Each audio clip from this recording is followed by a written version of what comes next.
করল Canada. South আফ্রিকার হৃদয় ভেঙে বিশ্বকাপের শীর্ষ ১৬তে দ্য রেড স্টিফেন ম্যাজিকে বাফানাদের হারালো ১-০ গোলে উৎসবের নগরী টরন্টো। অন্তর্বর্তী সরকারের ১৮ মাসে সর্বোচ্চ দুর্নীতি, দুদককে তদন্তের নির্দেশ দিতে প্রধানমন্ত্রীকে অনুরোধ, ক্ষমতার ভাগ পেতে নির্দিষ্ট সংস্কার চায় জামাত। ইউনিয়ন পরিষদ ভোটের মাধ্যমে স্থানীয় সরকার নির্বাচন শুরুর পরিকল্পনা। সেপ্টেম্বর-অক্টোবর সময় ধরে প্রস্তুতি নিচ্ছে ইসি, প্রতি ৩ মাসে ২ ধাপের ভোট করার ভাবনা। তুরাগে লাশের সঙ্গে মিছিল থেকে নিখোঁজের সম্পর্ক নেই। নৌকা ভ্রমণে গিয়ে সুমন, গোসলে নেমে রনির মৃত্যু, বলছে পুলিশ। অপপ্রচারকারীদের বিরুদ্ধে ব্যবস্থার হুঁশিয়ারি। এবং বারবার রহস্যজনক অগ্নিকাণ্ডের সাক্ষী বরিশাল মেডিকেল, ধরাছোঁয়ার বাইরে দুর্বৃত্তরা, নাশকতামূলক ঘটনা, দাবি কর্তৃপক্ষের। সরকারি ওষুধ সহ কোটি টাকার ক্ষয়ক্ষতি।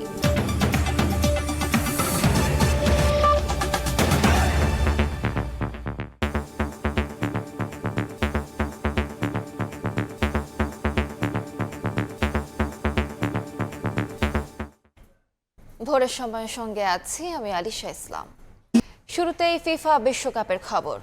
সাউথ আফ্রিকার হৃদয় ভেঙে বিশ্বকাপের শীর্ষ ১৬তে জায়গা করে নিল কানাডা।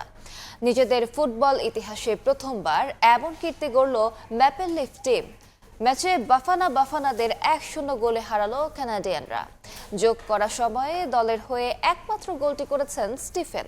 লস অ্যাঞ্জেলেস থেকে বিস্তারিত জানাচ্ছেন লস্কর আল মামুন।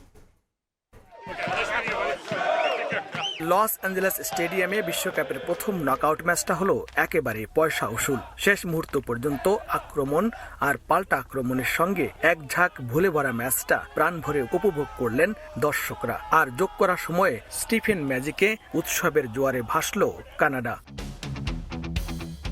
ম্যাচের বয়স যখন ৯১ মিনিট, তখন অতিরিক্ত ৩০ মিনিটের অপেক্ষা ছিল দুই দলের ডাগ আউট। নতুন করে কৌশল সাজানোর জন্য মনস্থির করে ফেলেছিলেন কোচিং স্টাফরাও। ঠিক তখনই দৃশ্যপটে হাজির হয়ে যান স্টিফেন। সাউথ আফ্রিকার ডিফেন্ডারের হাফ ক্লিয়ার করা বলটা পেয়ে যান বক্সের ঠিক বাইরে। এরপর বুলেট গতির বাঁকানো শট সহজেই বোকা বানিয়ে দেন উইলিয়ামসকে। নিষ্প্রাণ ম্যাচটা প্রাণ ফিরে পায় এক মুহূর্তে। আনন্দে ফেটে পড়ে কানাডা। সমর্থকদের বাঁধ ভাঙা উল্লাস চলে পুরোটা সময়।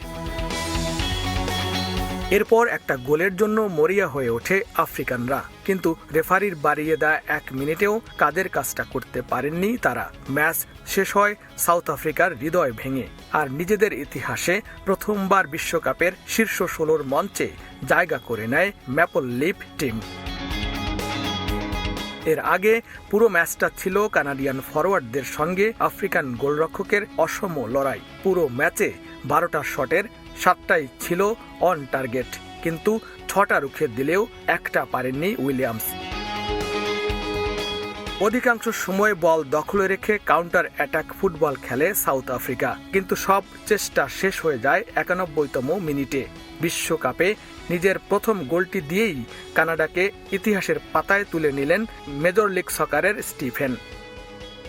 অতিরিক্ত সময় গোল করে বিজয় ছিনিয়ে নিয়ে প্রি কোয়ার্টার ফাইনাল নিশ্চিত করে ইতিহাস গড়েছে সহ আয়োজক দেশ কানাডা। বিদায় নিয়েছে দক্ষিণ আফ্রিকা। জয়ের ধারা অব্যাহত রেখে কানাডা কোয়ার্টার ফাইনাল নিশ্চিত করবে এমন প্রত্যাশা তাদের সমর্থকদের। লস্কর আল মামুন, সময় সংবাদ, লস অ্যাঞ্জেলেস স্টেডিয়াম, যুক্তরাষ্ট্র। এদিকে দলের এমন ঐতিহাসিক জয়ে উল্লাসে মাতোয়ারা কানাডার টরন্টো শহর। পরের রাউন্ডে প্রতিপক্ষ যেই আসুক, কানাডিয়ানদের স্বপ্ন এখন শিরোপা জয়ের। ইতিহাস গড়ার দিনে কানাডা থেকে দর্শক সমর্থকদের উৎসবের খবর জানাচ্ছেন রাশেদ লিমন।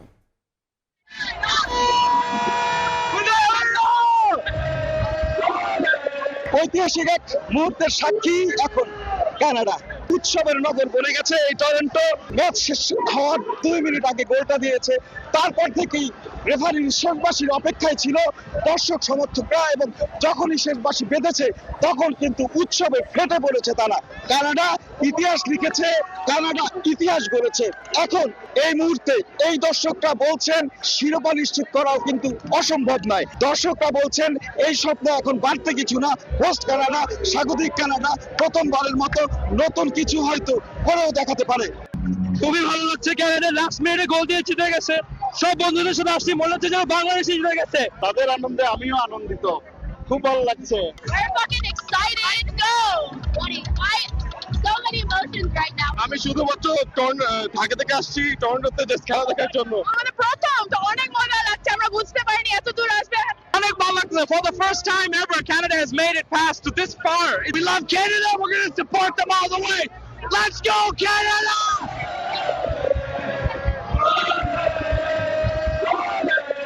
এখন কানাডার দর্শক সমর্থকদের একটাই চাওয়া, গো কানাডা গো। টরন্টো থেকে রাশেদ ইমন, সময় সংবাদ। নকআউট পর্বে ব্রাজিলের প্রথম বাধা এশিয়ান পাওয়ার হাউস জাপান। রাফিনিয়ার ইনজুরিতে রাইট উইংয়ের দায়িত্বটা বেশ ভালোভাবে সামলাচ্ছেন রায়ান, আর ভিনিসিয়াস তো নিজেকে ভেঙে চলেছেন প্রতিটি ম্যাচে। এখন পর্যন্ত ভিনি কুনিয়া জুটিটাই আসলে টিকিয়ে রেখেছে সেলেসাওদের। পাকেতা, ক্যাসেমিরো, গিমারেজরা মধ্যমাঠের বড় শক্তি হলেও ডিফেন্সে দুর্বলতা আছে ব্রাজিলের। সে সুযোগই কাজে লাগাতে চায় ব্লু সামুরাইরা। যুক্তরাষ্ট্র থেকে এস এম ইকবালের রিপোর্ট। মরক্কোর বিপক্ষে হোঁচট খেয়ে শুরু হয়েছিল ব্রাজিলের বিশ্বকাপ, তবে পরের 2 ম্যাচে দুর্দান্তভাবে ঘুরে দাঁড়িয়েছে 5 বারের বিশ্ব চ্যাম্পিয়নরা।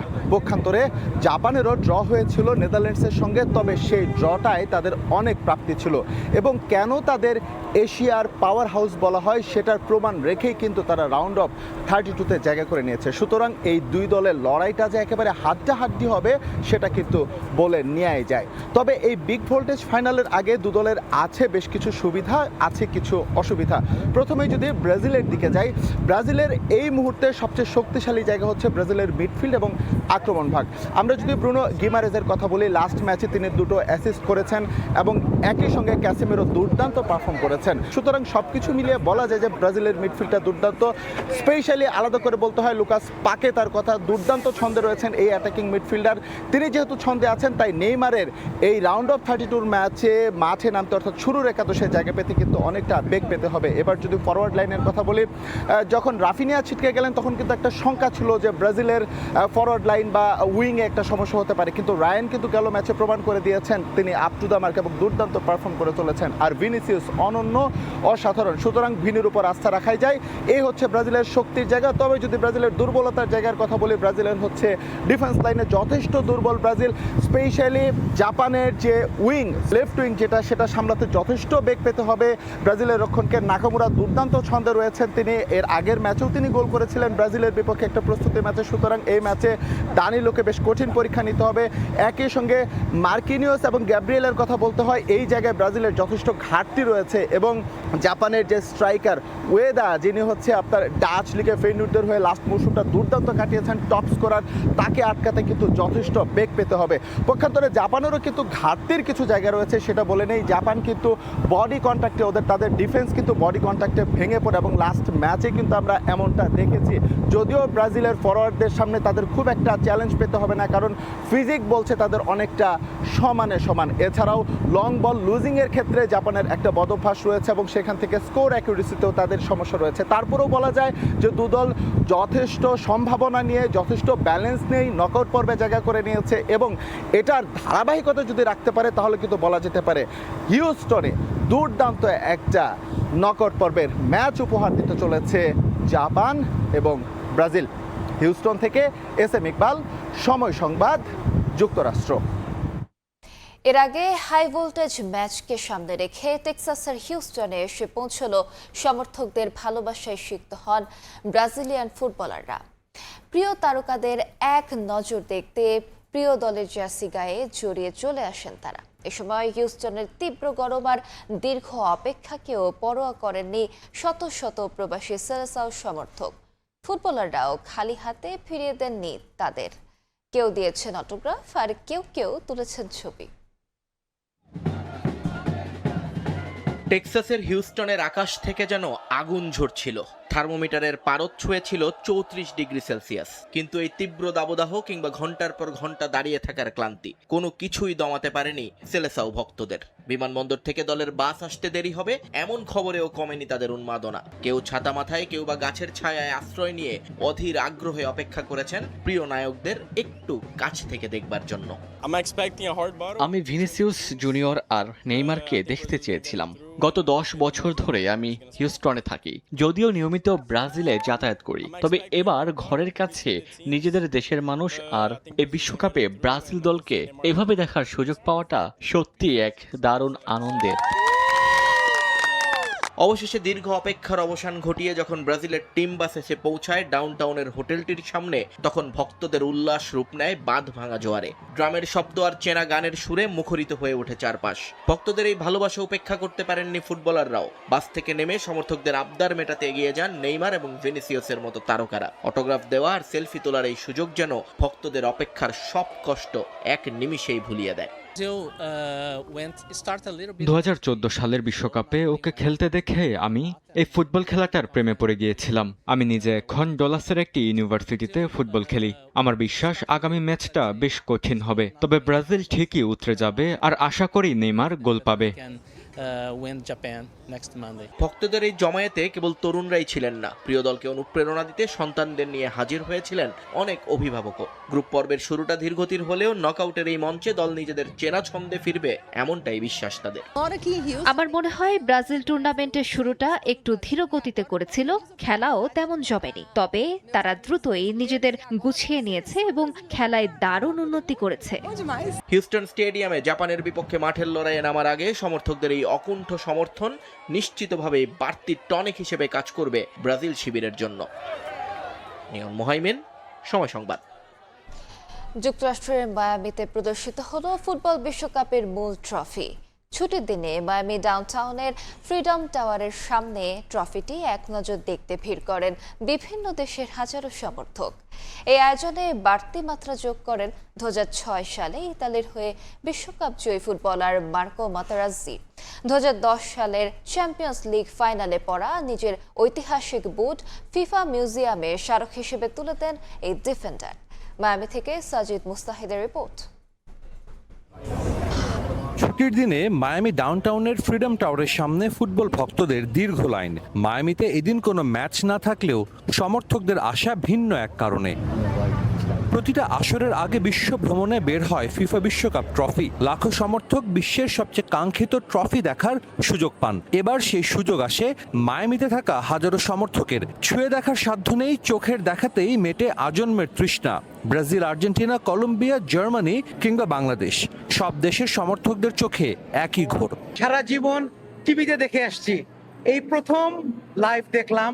It's amazing. It feels like we win. This is the first time I'm actually seeing the trophy physically, so yeah, I'm really excited. A lot of people trying to see the World Cup. I mean, it was an amazing experience. ভালো লাগছে, like অনেক gold plated, অনেক nice, shiny. Love it, love it, love it. First time watching the cup live, so it's really an amazing time.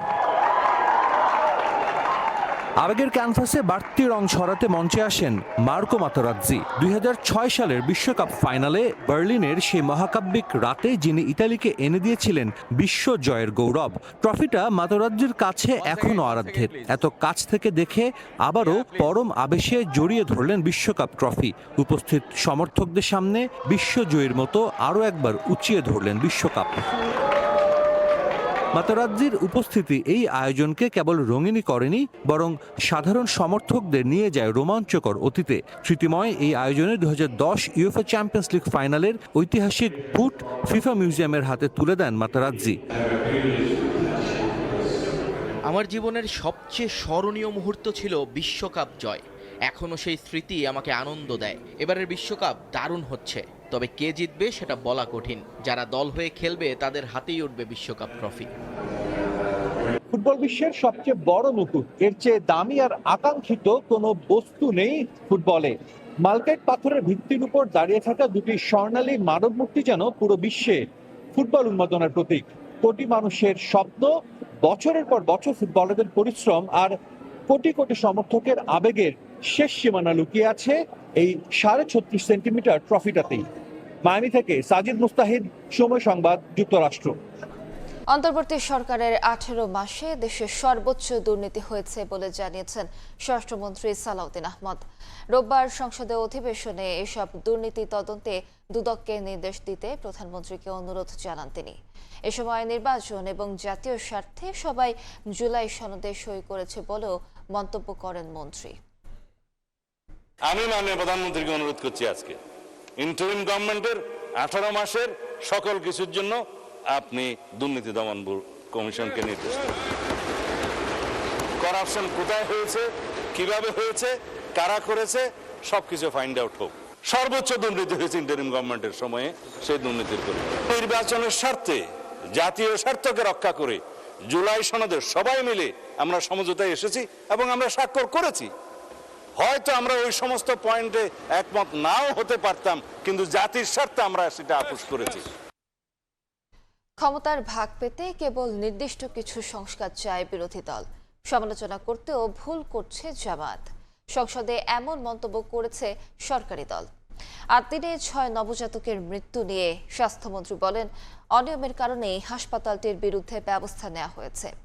দলীয় কারণে এ নিয়ে সমালোচনা না করার আহ্বান জানান তিনি। আর শিক্ষামন্ত্রী জানান, জুলাইয়ে বকেয়া বেতন পাবেন মাদ্রাসা শিক্ষকরা। কেউ নেতিবাচক কিছু বলেননি। সংসদে বিরোধী দলের সমালোচনায় ক্ষমতাসীন দল। বাজেট অধিবেশনের সাধারণ আলোচনায় জামায়াতের উদ্দেশ্যে সড়ক পরিবহন ও সেতুমন্ত্রী শেখ রবিউল আলম বলেন, প্রথমবার বিরোধী দল হওয়ায় সমালোচনা করতেও ভুল করছে দলটি। আরও কয়েকবার বিরোধী দল হলে সঠিকভাবে সমালোচনা করতে পারবেন বিরোধী দলের সংসদ সদস্যরা।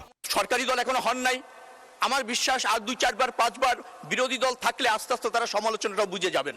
আমি ওই সমালোচনাকে খুব একটা আমলে নিচ্ছি না। আমি যেটা বলতে চাই সেটা হচ্ছে বিএনপি জানে কি করণীয়।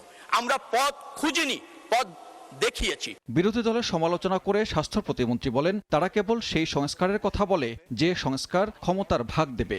এজন্য স্বাস্থ্য খাতের সংস্কার নিয়ে তাদের মুখে কোনো কথা নেই। বিরোধী দল মাঝে মাঝে এই সংস্কারের কথা বলেন, জুলাই সনদের কথা বলেন। ওনারা শুধু সেই সংস্কারের কথা বলেন যেই সংস্কার ওনাদেরকে ক্ষমতার ভাগ দেবে। ওনারা স্বাস্থ্য খাতে সংস্কার নিয়ে একদিনও আজ পর্যন্ত কথা বলেননি। আমরা এমন স্বাস্থ্য ব্যবস্থা গড়ে তুলব যেখানে নগর এবং গ্রামের মানুষ একই ধরনের স্বাস্থ্য পাবে। সংসদে 8 দিনে 6 নবজাতকের মৃত্যু নিয়ে স্বাস্থ্যমন্ত্রী বলেন, অনিয়মের কারণেই হাসপাতালটির লাইসেন্স স্থগিত করা হয়েছে। সেই বাচ্চাগুলি ছটফট করতে করতে কার্বন ডাই অক্সাইডের জন্য তারা মৃত্যুর কোলে ঢলে পড়েছে, মালিক দেখতে পর্যন্ত যাননি। আমরা কি বসে থাকবো মাননীয় speaker? We want to bring all the hospitals under discipline. আমরা লাইসেন্স স্থগিত করেছি। আপনারা প্রতিটা জিনিসকে কেন নিজেদের দলীয় আদর্শের সাথে একীভূত করেন? এদিকে তহবিল ঘাটতিতে মাদ্রাসার শিক্ষকদের বেতন আটকে গিয়েছিল বলে জানান শিক্ষামন্ত্রী। তবে জুলাইয়ে বকেয়া বেতন পরিশোধের আশ্বাস দেন তিনি। প্রতি মাসে আমাদের 501 কোটি টাকা লাগে, কিন্তু সেই টাকাটির ব্যবস্থা করা হয়নি বলে আমরা এই মাসে আমরা মাদ্রাসার বেতন দিতে পারিনি। যদিও মাননীয় অর্থমন্ত্রী আমাকে তড়িৎ গতিতে 100 কোটি টাকার ব্যবস্থা করে দিয়েছেন এবং কথা দিয়েছেন জুলাই মাসে তিনি বাকি সব টাকা দিবেন। অধিবেশনে বাজেটকে ঋণ নির্ভর উল্লেখ করে সমালোচনা করেন বিরোধী দলীয় সংসদ সদস্যরা। নতুনভাবে দেশ এগিয়ে যাবে, সেই আকাঙ্ক্ষা যদি আপনারা পূরণ করতে না পারেন, স্বাভাবিকভাবে দেশের রাজনীতি হিসেবে থাকবে না। সানবীর রূপল, সময় সংবাদ, ঢাকা। বাংলাদেশ মহাকাশ গবেষণা ও দূর অনুধাবন প্রতিষ্ঠান স্পারসোকে একটি আধুনিক, যুগোপযোগী ও স্বনির্ভর হিসেবে গড়ে তুলতে সংশ্লিষ্টদের নির্দেশ দিয়েছেন প্রধানমন্ত্রী তারেক রহমান। রোববার সকালে রাজধানীর আগারগাঁওয়ে স্পারসোর কার্যালয় পরিদর্শন করে তিনি নির্দেশনা দেন। এদিকে উন্নত ও সমৃদ্ধ দেশ করতে শিক্ষার্থীদের প্রস্তুত হওয়ার আহ্বান জানিয়েছেন সরকার প্রধান। বাজেট অধিবেশন দেখতে রোববার সকালে সংসদে আসেন বিভিন্ন শিক্ষা প্রতিষ্ঠানের 56 জন শিক্ষার্থী ও শিক্ষক। পরে সংসদ নেতার পক্ষ থেকে সংসদ ভবনের ভিআইপি ক্যাফেটেরিয়ায় মধ্যাহ্নভোজের আয়োজন করা হয়। এতে অংশ নেন প্রধানমন্ত্রী তারেক রহমান। সরকার প্রধান বলেন, পড়াশোনার পাশাপাশি খেলাধুলাও গুরুত্ব দিতে হবে। উন্নত ও সমৃদ্ধ দেশ গড়তে শিক্ষার্থীদের প্রস্তুত হওয়ার আহ্বান জানান তিনি। নতুন প্রজন্মকে যোগ্য ও সুনাগরিক হিসেবে গড়ে তুলতে সরকার কাজ করছে বলেও জানান তিনি। পড়ালেখার কথা বলে আমি কিন্তু তোমাদেরকে বলবো পড়ালেখার পাশাপাশি খেলতে হবে, সবাইকে খেলতে হবে। যার গান গাওয়ার ইচ্ছা তাকে গান গাইতে হবে, যার ছবি আঁকার ইচ্ছা তাকে ছবি আঁকা শিখতে হবে, ঠিক আছে? আর যেটা খেলার ইচ্ছা খেলতে হবে। আমরা সরকার থেকে ব্যবস্থা নিই। প্রধানমন্ত্রীর আয়োজনে মধ্যাহ্নভোজে অংশ নেয়ার সুযোগ পেয়ে সরকার প্রধানকে আন্তরিক কৃতজ্ঞতা ও ধন্যবাদ জানান শিক্ষার্থী ও শিক্ষকরা। এদিকে সকালে রাজধানীর আগারগাঁওয়ের শেরে বাংলা নগরে বাংলাদেশ মহাকাশ গবেষণা ও দূর অনুধাবন প্রতিষ্ঠান স্পারসোর কার্যালয় পরিদর্শন করেন প্রধানমন্ত্রী। আকস্মিক এই পরিদর্শনে প্রতিরক্ষা মন্ত্রণালয়ের আওতাধীন প্রতিষ্ঠান স্পারসোর কার্যালয় ঘুরে দেখেন সরকার প্রধান। এ সময় প্রতিষ্ঠানটির বিভিন্ন বিভাগ পরিদর্শন করেন এবং কর্মকর্তা কর্মচারীদের সঙ্গে তাৎক্ষণিক মতবিনিময় করেন তিনি। স্পারসোর চেয়ারম্যান মোহাম্মদ রাশিদুল ইসলাম প্রতিষ্ঠানটির বিভিন্ন কার্যক্রম সহ সার্বিক বিষয়ে প্রধানমন্ত্রীকে অবহিত করেন। এরপর স্পারসোর বিভিন্ন বিভাগের কর্মকর্তারা তাদের উদ্ভাবন, গবেষণা ও চলমান কার্যক্রম সম্পর্কে প্রধানমন্ত্রীকে জানান। মুরসালিন হক জুনায়েদ, সময় সংবাদ, ঢাকা। তুরাগ নদে লাশের সঙ্গে কার্যক্রম নিষিদ্ধ আওয়ামী লীগের মিছিল থেকে নিখোঁজের সম্পর্ক নেই। নৌকা ভ্রমণে গিয়ে সুমন এবং গোসলে নেমে রনির মৃত্যু হয়েছে। রোববার সংবাদ সম্মেলনে পুলিশ বলেছে, মিছিল থেকে 7 জনের নিখোঁজ হওয়ার ঘটনা জানা নেই। কর্মকর্তারা বলছেন, 2 জনের লাশ উদ্ধারের ঘটনায় রাজনৈতিক রং মিশিয়ে অপপ্রচার চালানো হচ্ছে। এর সঙ্গে জড়িতদের চিহ্নিত করে ব্যবস্থা নেওয়া হবে। সম্প্রতি দুদিনের তুরাগ থেকে রনি ও সুমন নামে 2 তরুণের লাশ উদ্ধার করে পুলিশ। পরে সামাজিক মাধ্যমে ছড়িয়ে পড়ে মরদেহ দুটি কার্যক্রম নিষিদ্ধ আওয়ামী লীগের মিছিলে অংশ নেয়ার পর থেকে নিখোঁজ 7 তরুণের 2 জন। এই নিয়ে তুমুল আলোচনার মধ্যে ব্যাখ্যা দিয়েছে পুলিশ। রোববার সংবাদ সম্মেলনে ঢাকার এসপি শামীমা পারভিন জানান, তুরাগে লাশের সঙ্গে মিছিল থেকে নিখোঁজের সম্পর্ক নেই। নৌকা ভ্রমণে গিয়ে সুমন এবং গোসল করতে নেমে রনির মৃত্যু হয়। এ ঘটনা ভিন্ন খাতে নিতে রাজনৈতিক রং মিশিয়ে অপপ্রচারে নেমেছে একটি দল। জনমনে নেতিবাচক ধারণা সৃষ্টির অপপ্রয়াসে বর্ণিত ঘটনা দুটিতে রাজনৈতিক রং চড়িয়ে কতিপয় স্বার্থান্বেষী মহল বিভিন্ন সামাজিক যোগাযোগ মাধ্যমে নানান ধরনের মিথ্যা এবং বিভ্রান্তিমূলক অপপ্রচার চালাচ্ছে। এখানে শুধু রাজনৈতিক বিষয় নয়, আমাদের বাংলাদেশ পুলিশকে জড়িয়েও, বিশেষ করে আমাদের আশুলিয়া থানা সহ ঢাকা ডিএমপি এদেরকে জড়িয়েও নানা ধরনের, ঢাকা জেলা এবং ডিএমপিকে নানা ধরনের অপপ্রচার আমরা দেখছি সোশ্যাল মিডিয়ায় ছড়িয়ে দেওয়া হচ্ছে। আলাদা সংবাদ সম্মেলন করেছে ঢাকা মহানগর পুলিশও। যুগ্ম কমিশনার জানান, জনমনে ভীতি সঞ্চার করতেই তুরাগে উদ্ধার হওয়া লাশ নিয়ে বিভ্রান্তি ছড়ানো হচ্ছে। ডিএমপির উত্তরা বিভাগের আওতাধীন তুরাগ থানা এলাকায় এ ধরনের কোনো ধারাবাহিক মৃতদেহ উদ্ধার, হত্যাকাণ্ড কিংবা এ সংক্রান্ত অন্য কোনো ঘটনার সংবাদ পাওয়া যায়নি। কোনো গুজব, বিভ্রান্তিকর বা উস্কানিমূলক তথ্য সমাজে অস্থিরতা সৃষ্টি করতে পারে এবং আইন শৃঙ্খলা পরিস্থিতি অবনতির কারণ হতে পারে। ঢাকা মেট্রোপলিটন পুলিশের পক্ষ থেকে এই ধরনের কর্মকাণ্ড হতে বিরত থাকার জন্য আহ্বান করা হলো। অপপ্রচারে জড়িতদের বিরুদ্ধে কঠোর অবস্থান নেওয়ার হুঁশিয়ারি দিয়েছে পুলিশ। স্বপন আহমেদ, সময় সংবাদ, ঢাকা। জুলাই অভ্যুত্থানে রামপুরায় কার্নিশে ঝুলে থাকা তরুণকে গুলি এবং 2 জনকে হত্যা মামলার রায় ঘোষণা করেছেন আন্তর্জাতিক অপরাধ ট্রাইব্যুনাল। রায়ে সাবেক ডিএমপি কমিশনার হাবিবুর রহমান সহ 3 পুলিশ কর্মকর্তার মৃত্যুদণ্ড দেওয়া হয়েছে। এছাড়া একজনের যাবজ্জীবন এবং একমাত্র গ্রেফতার চঞ্চল চন্দ্রকে 20 বছরের সাজা দিয়েছে ট্রাইব্যুনাল। রায়ে সন্তোষ প্রকাশ করেছে প্রসিকিউশন।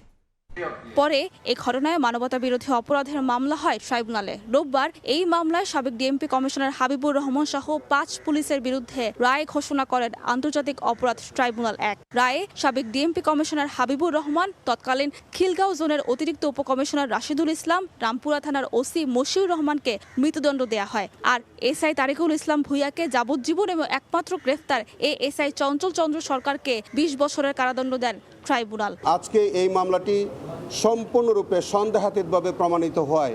মাননীয় ট্রাইব্যুনাল 3 জন আসামিকে মৃত্যুদণ্ড, আসামি তরিকুল ইসলামকে যাবজ্জীবন, চঞ্চল চন্দ্র সরকারকে 20 বছরের কারাদণ্ডে দণ্ডিত করেছেন। চিফ প্রসিকিউটর বলেন, আসামিদের বিরুদ্ধে আনা সবগুলো অভিযোগ প্রমাণিত হয়েছে। রায়ে সন্তুষ্ট প্রসিকিউশন। পলাতক আসামিদের ফিরিয়ে আনতে উদ্যোগের কথাও জানান তিনি। ওই মামলাগুলোতে যে কয়জন আসামি পলাতক আছে তাদের প্রত্যেকের ওয়ারেন্ট আমরা সরকারের কাছে পাঠিয়েছি এবং অন্যান্য গ্রেফতারি পরোয়ানা জারি আছে। আমরা ইন্টারপোলের সাহায্য নিচ্ছি। এদিকে রায়ে সংক্ষুব্ধ হয়ে আপিল করার কথা জানান আসামি পক্ষের আইনজীবীরা। আমার ক্লায়েন্ট, তার কাছে কোনো অস্ত্র ছিল না। 19 জুলাই সে টেলিভিশন সেন্টারে ডিউটিতে ছিল, সিডিআরে সেটা বলা আছে, সিসিতে সেটা বলা আছে। এই রায়ের বিরুদ্ধে অনারেবল সুপ্রিম কোর্ট অ্যাপিলেট ডিভিশনে যাব।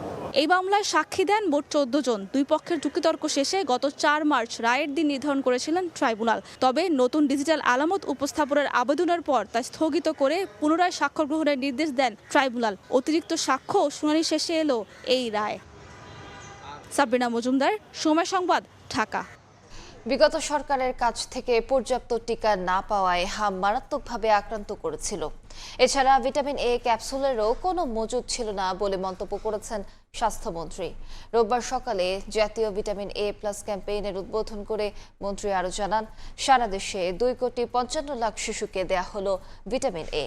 বলেন, হামের টিকা 100% কভারেজ নিশ্চিত করা হয়েছে, তারপরও কেউ বাদ পড়লে খুঁজে খুঁজে দেয়া হচ্ছে। 14 মাস পর দেশব্যাপী ভিটামিন এ প্লাস ক্যাম্পেইন, 2,55,00,000 শিশুকে ভিটামিন এ ক্যাপসুল খাওয়ানোর লক্ষ্যমাত্রা নির্ধারণ করেছে সরকার। রোববার সকাল থেকে কেন্দ্রে কেন্দ্রে সন্তানদের নিয়ে ভিড় করেন অভিভাবকরা। হামসহ বিভিন্ন রোগের সংক্রমণের মধ্যে শিশুদের ভিটামিন এ দেয়ায় স্বস্তি জানান তারা। বাচ্চাদের তো বিভিন্ন রোগ হয়, তাহলে এগুলো খাইলে ওর বাচ্চারা রোগ থেকে মুক্তি পাবে। অনেক বাচ্চারা অসুস্থ হয়ে পড়ে, তাই মনে করি ওষুধটা দিয়ে আমার কাছে অনেকটাই ভালো লাগছে। কন্টিনিউয়াসলি এটা বছরান্ত করা উচিত, এটা যেন বন্ধ না হয়। স্বাস্থ্য ঝুঁকিটা তো বাচ্চাদের ক্ষেত্রে আনকম্প্রোমাইজড।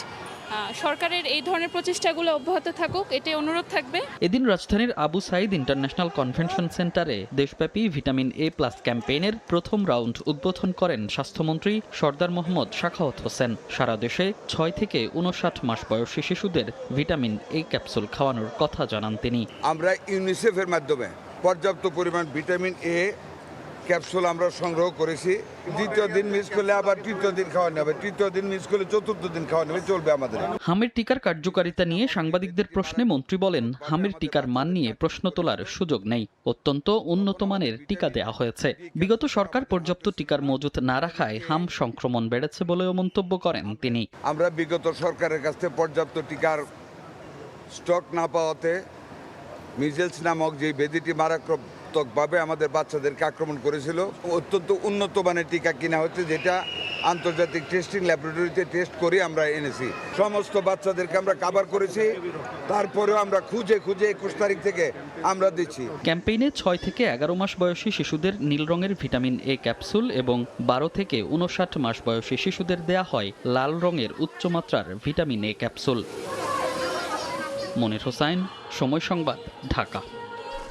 অন্তর্বর্তী সরকার শিক্ষক নিয়োগ দিয়েছে, কিন্তু তাদের জন্য বাজেট দেয়নি বলে জানিয়েছেন শিক্ষামন্ত্রী ডক্টর আ.ন.ম ইহসানুল হক মিলন। রোববার দুপুরে সিলেট শিক্ষা বোর্ডে শিক্ষকদের সঙ্গে মতবিনিময় সভায় এ কথা বলেন মন্ত্রী। বলেন, আগামীতে টেকনিক্যাল ও মাদ্রাসা শিক্ষা বোর্ড অভিন্ন প্রশ্নপত্র প্রণয়ন করা হবে। আওয়ামী লীগ সরকারের আমলে প্রাথমিকের স্কুলগুলোতে শিক্ষক না থাকা ও তৎকালীন শিক্ষা ব্যবস্থার দুরবস্থার কথাও তুলে ধরেন শিক্ষামন্ত্রী। সভায় এইচএসসি পরীক্ষা সুষ্ঠুভাবে আয়োজনে নানা মতামত তুলে ধরেন শিক্ষকরা। মিরপুরে আশিকের কথিত ভৈরাদে গ্রুপের তাণ্ডব থামছেই না। নতুন নতুন এলাকায় মহড়া দিচ্ছেন তারা, কারণ ছাড়াই বাসাবাড়ি, প্রতিষ্ঠানে হামলা, এমনকি পথচারীকেও করছেন মারধর। প্রায় 30টির বেশি মামলার আসামি আশিক কয়েকবার ধরা পড়লেও জামিনে বেরিয়ে আবার চালায় সন্ত্রাসী কার্যক্রম। পুলিশ বলছে তাকে ধরতে চলছে অভিযান। স্বপন আহমেদের প্রতিবেদন। ঘণ্টাখানেক ধরে সড়কের আশেপাশের বাসাবাড়ির জানালার গ্লাস, সিসিটিভি ক্যামেরা ভাঙচুর করে তারা। স্থানীয় বাসিন্দারা বলছেন, এলাকার আধিপত্য তৈরি করতে এমন সশস্ত্র মহড়া কারো কারো ধারণা পল্লবী ও কালশির পর আশিক গ্যাং এখন এলাকার পরিধি বাড়াচ্ছেন। লম্বা লম্বা দাওগুলা আর কি বগি না কি কই বলতেছে ওই বগি ছিল হাতে। কোপ দেয় আর কই দেছে ভাই আশিক ভাই আর কোবমু রান দাও লইছে যে জব করব কয় তোর যাবেন শিখগুলি সিরিয়া বিরিয়া লইয়া যায়। আমি তো ডরে বইয়ে রয়েছি, মনে হয় কোপ দিত আমার যদি একার কথা কইতো। আমার বাড়ি দিছে তাই মনে করছে কোপ দিবে, কিন্তু পরে আমি তাড়াতাড়ি একটা সরে আইসা পড়ছি। বাচ্চা কাচ্চা লয়ে থাকতে বললে আমাকে তো মনে করেন অসুবিধা হয়ে যাইতে আছে। এলাকার ভিতর খুব একটা অবস্থা খারাপ শুরু হয়েছে। সবার মুখ ঢাকা, যাদের কাছে বড় বড় রান্দা এমন আতঙ্ক তৈরি করছে যে কোনো এলাকা মানুষ ভীত অবশ্যই হবে। আশিকের কথিত ভৈরাদে গ্রুপের সদস্য সংখ্যা প্রায় শতাধিক। পুলিশের নজরে না পড়লেও মিরপুর এলাকাতেই দাপিয়ে বেড়াচ্ছে এই আশিক। বিভিন্ন সময় সামাজিক যোগাযোগ মাধ্যমেও দেখা যায় তাকে। চান্দের দেশে গেলেও তোরা আমি দৈরা আনবো। রাজধানী পল্লবী সহ বিভিন্ন থানায় তার বিরুদ্ধে হত্যা সহ রয়েছে প্রায় ৩০টির মতো মামলা। এসব মামলায় গ্রেপ্তারের পর জামিনে বেরিয়ে আবারও সক্রিয় হয় আশিক। আমরা চেষ্টা করছি তাকে গ্রেফতার করার জন্য, গ্রেফতার করে আমরা তার বিরুদ্ধে আইনগত ব্যবস্থা নেব। মামলা যেগুলো আছে তখন ওই মামলাগুলো শুনে আসতে হবে, আর যখন গ্রেফতার করি তখনও যদি কিছু পাই সেটা মামলায় আসবে। তাদের বিরুদ্ধে আমাদের ব্যবস্থা আগে থেকে জারি আছে, চলমান থাকবে আর কি। আওয়ামী লীগ আমলে গঠিত এই আশিক গ্যাংয়ের দাপটে অতিষ্ঠ এলাকাবাসী। মিরপুর সহ রাজধানীর বিভিন্ন এলাকায় আশিকের মতো এরকম কিশোর গ্যাং সদস্যরা বিস্ফোরা হয়ে উঠেছে ওই এলাকার বাসিন্দাদের কাছে, যারা প্রতিনিয়ত অনিরাপদ করে তুলছে আমাদের এই সুন্দর রাজধানীকে। আইনের কোনো ফাঁকফোকর কাজে লাগিয়ে এই সকল অপরাধীরা যেন কোনো ধরনের অপরাধ কর্মকাণ্ড সংগঠিত করতে না পারে, সেদিকে আরও বেশি কঠোর এবং নজরদারি বাড়ানোর পরামর্শ এই রাজধানীর মানুষের। স্বপন আহমেদ, সময় সংবাদ, ঢাকা। ভোরের সময় আরো থাকছে। মধ্যপ্রাচ্যে যুদ্ধের পরও চট্টগ্রাম থেকে ফ্লাইটে যাত্রী পরিবহনের রেকর্ড। অস্থিরতার প্রভাবে বাতিল হয় 238টি ফ্লাইট, ক্ষতি হয় 30 কোটি টাকা। ঢলে তিস্তার ডালিয়া পয়েন্টে বিপদসীমার ওপর দিয়ে বইছে পানি। উত্তরাঞ্চলের 5 জেলায় নতুন করে বন্যার পূর্বাভাস দিয়েছে সতর্কীকরণ কেন্দ্র। এদিকে তীব্র ভাঙনে প্রতিদিনই ভিটামাটি হারাচ্ছে নদীপাড়ের মানুষ।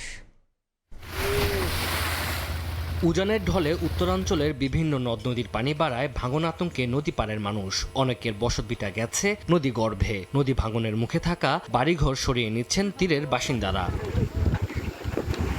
কুড়িগ্রামে ব্রহ্মপুত্র, ধরলা, তিস্তা ও দুধকুমারের পানি বাড়ায় সদরের যাত্রাপুর ইউনিয়নের বানিয়াপাড়া, গোজালপুরি, কালীর আলগা, রাজারহাটের বিদ্যানন্দ, ইউনিয়নের রামহরি, নাগেশ্বরীর বামনডাঙ্গা, কুটিরচর সহ 36টি পয়েন্টে ভাঙন দেখা দিয়েছে।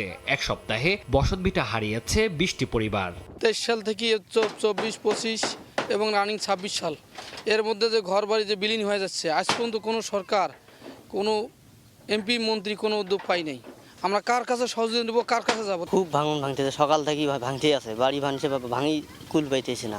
ভাঙন ঠেকাতে দ্রুত ব্যবস্থা নেওয়া না হলে হাজারো পরিবারকে বসতভিটা হারাতে হবে বলে জানান বাসিন্দারা। 3-4 দিন থেকে ভাঙন কিন্তু অব্যাহত আছে, কিন্তু আজকের ভাঙনটা মানে ব্যতিক্রম, মানে ঘর সরে মানুষ উকেশ পাচ্ছে না। আমি সরকারের কাছে বিশেষভাবে অনুরোধ করব দ্রুত যেন এইখানে ব্যবস্থা করে। এদিকে 2 জুলাইয়ের মধ্যে ভারতে অতি ভারী বৃষ্টির সম্ভাবনা আছে। এতে উত্তরাঞ্চলের 5 জেলায় নতুন করে বন্যার সংখ্যার কথা জানিয়েছে পানি উন্নয়ন বোর্ড। ইতিমধ্যে 36টি পয়েন্ট আইডেন্টিফাই করেছি, যার মধ্যে 20টি পয়েন্টে জিও ব্যাগ দ্বারা জরুরি ভিত্তিতে কার্যক্রম হাতে নিয়েছি। জনগুরুত্বপূর্ণ এবং ঘনবসতি এসব বিবেচনা নিয়ে আমরা প্রায়োরিটি করে ইমার্জেন্সি কাজগুলো বাস্তবায়ন করছি। গাইবান্ধায় তিস্তা ও করতোয়ার পানি কমা অব্যাহত থাকলেও বেড়েছে ব্রহ্মপুত্র ও ঘাঘট নদীর পানি। এতে নদীর তীরে দেখা দিয়েছে ভাঙন। 100 বিঘা জমি ভাঙি গেছে, নদীর সাথে বিলীন হয়ে গেছে। আমার পানি বাড়তেছে, নদী ভাঙতেছে, আবার ফের পাট আমার ভাঙি যাচ্ছে, ধান পাট সব ভাঙি যাচ্ছে। সুন্দরগঞ্জ উপজেলার দত্তের খামার, পুটিমারি, ফুলমিয়ার বাজার, ফুলছড়ি উপজেলার ব্রহ্মপুত্র নদের মধ্যে কঞ্চিপাড়া, বালাসীঘাটের রেলগেট সহ প্রায় 20টি পয়েন্টে ভাঙন তীব্র হয়েছে। তানজিল হাসনাত, সময় সংবাদ।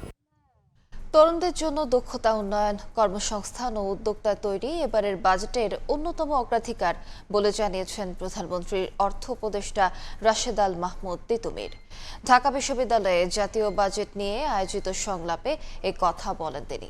এ সময় আরও বলেন, শিক্ষা, কর্মসংস্থান ও উদ্যোক্তা উন্নয়নকে অগ্রাধিকার দিয়ে তরুণদের দক্ষতা, উদ্ভাবন ও কর্মসংস্থানের সুযোগ বাড়ানোর লক্ষ্যেই এবারের বাজেট প্রণয়ন করা হয়েছে। অর্থ উপদেষ্টা জানান, উদ্যোক্তাদের জন্য 5 বছরের কর নীতি, সহজ অর্থায়ন, জ্বালানি নিরাপত্তা এবং উৎপাদনমুখী বিনিয়োগের সুযোগ তৈরির উদ্যোগ নেওয়া হয়েছে।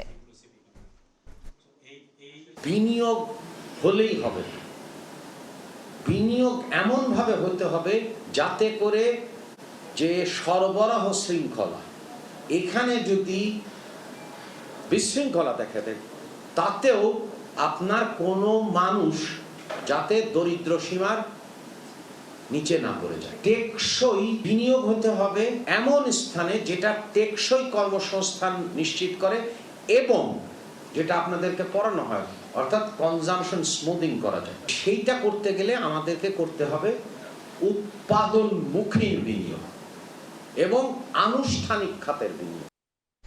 গত 17 বছরে দেশে আশানুরূপ কর্মসংস্থান তৈরি হয়নি, যার প্রভাবে আয় বৈষম্য তৈরি হয়েছে বলে মন্তব্য করেছেন বাণিজ্য মন্ত্রী খন্দকার আব্দুল মুক্তাদির।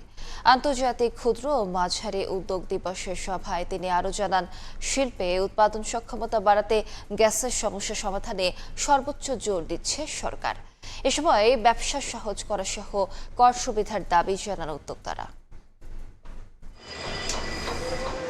দেশের মোট শিল্প প্রতিষ্ঠানের প্রায় 90% ক্ষুদ্র ও মাঝারি শিল্প বা এমএসএমই খাতে। উদ্যোক্তা ও কর্মসংস্থান তৈরির প্রধান চালিকা শক্তি হওয়া সত্ত্বেও এই খাতের প্রায় 65% প্রতিষ্ঠানই অনানুষ্ঠানিক কাঠামোর, যার কারণ হিসাবে নিবন্ধন জটিলতা সহ কর কাঠামোকে সামনে এনেছেন উদ্যোক্তারা। আমাদের সামনে এখনো অনেক চ্যালেঞ্জ রয়েছে, যেখানে আগামী দিনের এমএসএমই খাতগুলো প্রচলিত পদ্ধতি দিয়ে বৈশ্বিক প্রতিযোগিতা টিকিয়ে থাকার কঠিন। অনেক ক্ষেত্রে ক্ষুদ্র উদ্যোক্তাদের জন্য এমন কিছু নিয়ম ও প্রক্রিয়া অনুসরণ করতে হয় যা মূলত বৃহৎ শিল্পের জন্য তৈরি করা হয়েছিল। রোববার আন্তর্জাতিক ক্ষুদ্র ও মাঝারি উদ্যোগ দিবসের সভায় বাণিজ্য মন্ত্রী জানান, গত 17 বছরে আশানুরূপ উদ্যোক্তা তৈরি হয়নি, যার ফলে সমাজে তৈরি হয়েছে আয় বৈষম্য। আগামী দিনে আমাদের লক্ষ্য হবে কম জ্বালানি ইন্টেন্সিভ শিল্পের দিকে বেশি বেশি যাওয়া, আর যেগুলি ইতিমধ্যে স্থাপিত মিল ফ্যাক্টরি সেগুলির প্রোডাক্টিভ ক্যাপাসিটি পুরোপুরি ইউটিলাইজ করার জন্য দ্রুত এই গ্যাস সংকটের সমাধান করার জন্য আমরা আন্তরিকভাবে কাজ করছি। তবে বর্তমান সরকার ক্ষুদ্র ও মাঝারি শিল্প খাত সম্প্রসারণে উদ্যোগ নিয়েছে উল্লেখ করে মন্ত্রী বলেন, বিসিক শিল্পনগরীর পাশাপাশি তৈরি করা হবে নতুন শিল্প পার্ক। কারখানাগুলোর উৎপাদন বাড়াতে জ্বালানি সমস্যা সমাধানে সরকারের আন্তরিকতার কথাও তুলে ধরেন মন্ত্রী। এখানে এই প্লটগুলি সবগুলি কনজিউম, ইট ইমপ্লাইজ যে এখানে আরো নতুন ইন্ডাস্ট্রির অ্যাপিটাইট আছে। তার সবগুলিতেই ফিজিবিলিটি স্টাডির ইতিবাচক রেজাল্ট প্রাপ্তি সাপেক্ষে আমরা নতুন শিল্প পার্ক স্থাপন করি। দেশে বর্তমানে 177টি এমএসএমই ক্লাস্টারে প্রতিষ্ঠান রয়েছে প্রায় 60,000, যার বার্ষিক লেনদেন 29,000 কোটি টাকার বেশি। এমএস আরেফিন, সময় সংবাদ, ঢাকা। তৈরি পোশাকের কাঁচামাল কৃত্রিম তন্তুর ওপর কর আরোপ হলে সুতার উৎপাদন খরচ বাড়বে, বাধার মুখে পড়বে উচ্চ মূল্যের পোশাক রফতানি। এমন যুক্তি তুলে ধরে নতুন অর্থ বছরের বাজেটে শুল্ক আরোপের সিদ্ধান্ত থেকে সরে আসার আহ্বান জানিয়েছেন বস্ত্রকল মালিকরা। ফাস্ট ফ্যাশনের যুগে তুলা নির্ভর পোশাক থেকে বেরিয়ে আসতে শিল্প সহায়ক নীতি নেয়ার পরামর্শ দিচ্ছেন অর্থনীতিবিদরা। বিশ্ববাজারে ম্যানমেড ফাইবার বা কৃত্রিম তন্তুর তৈরি পোশাকের চাহিদা প্রায় 70%। তবে ফাস্ট ফ্যাশনের যুগে এখনও তুলা নির্ভর পোশাকেই ঘুরপাক খাচ্ছে বাংলাদেশের রপ্তানি আয়। এতে রপ্তানির পরিমাণে এগিয়ে থাকলেও পণ্য মূল্য বিবেচনায় এগোতে পারছে না তৈরি পোশাক শিল্প।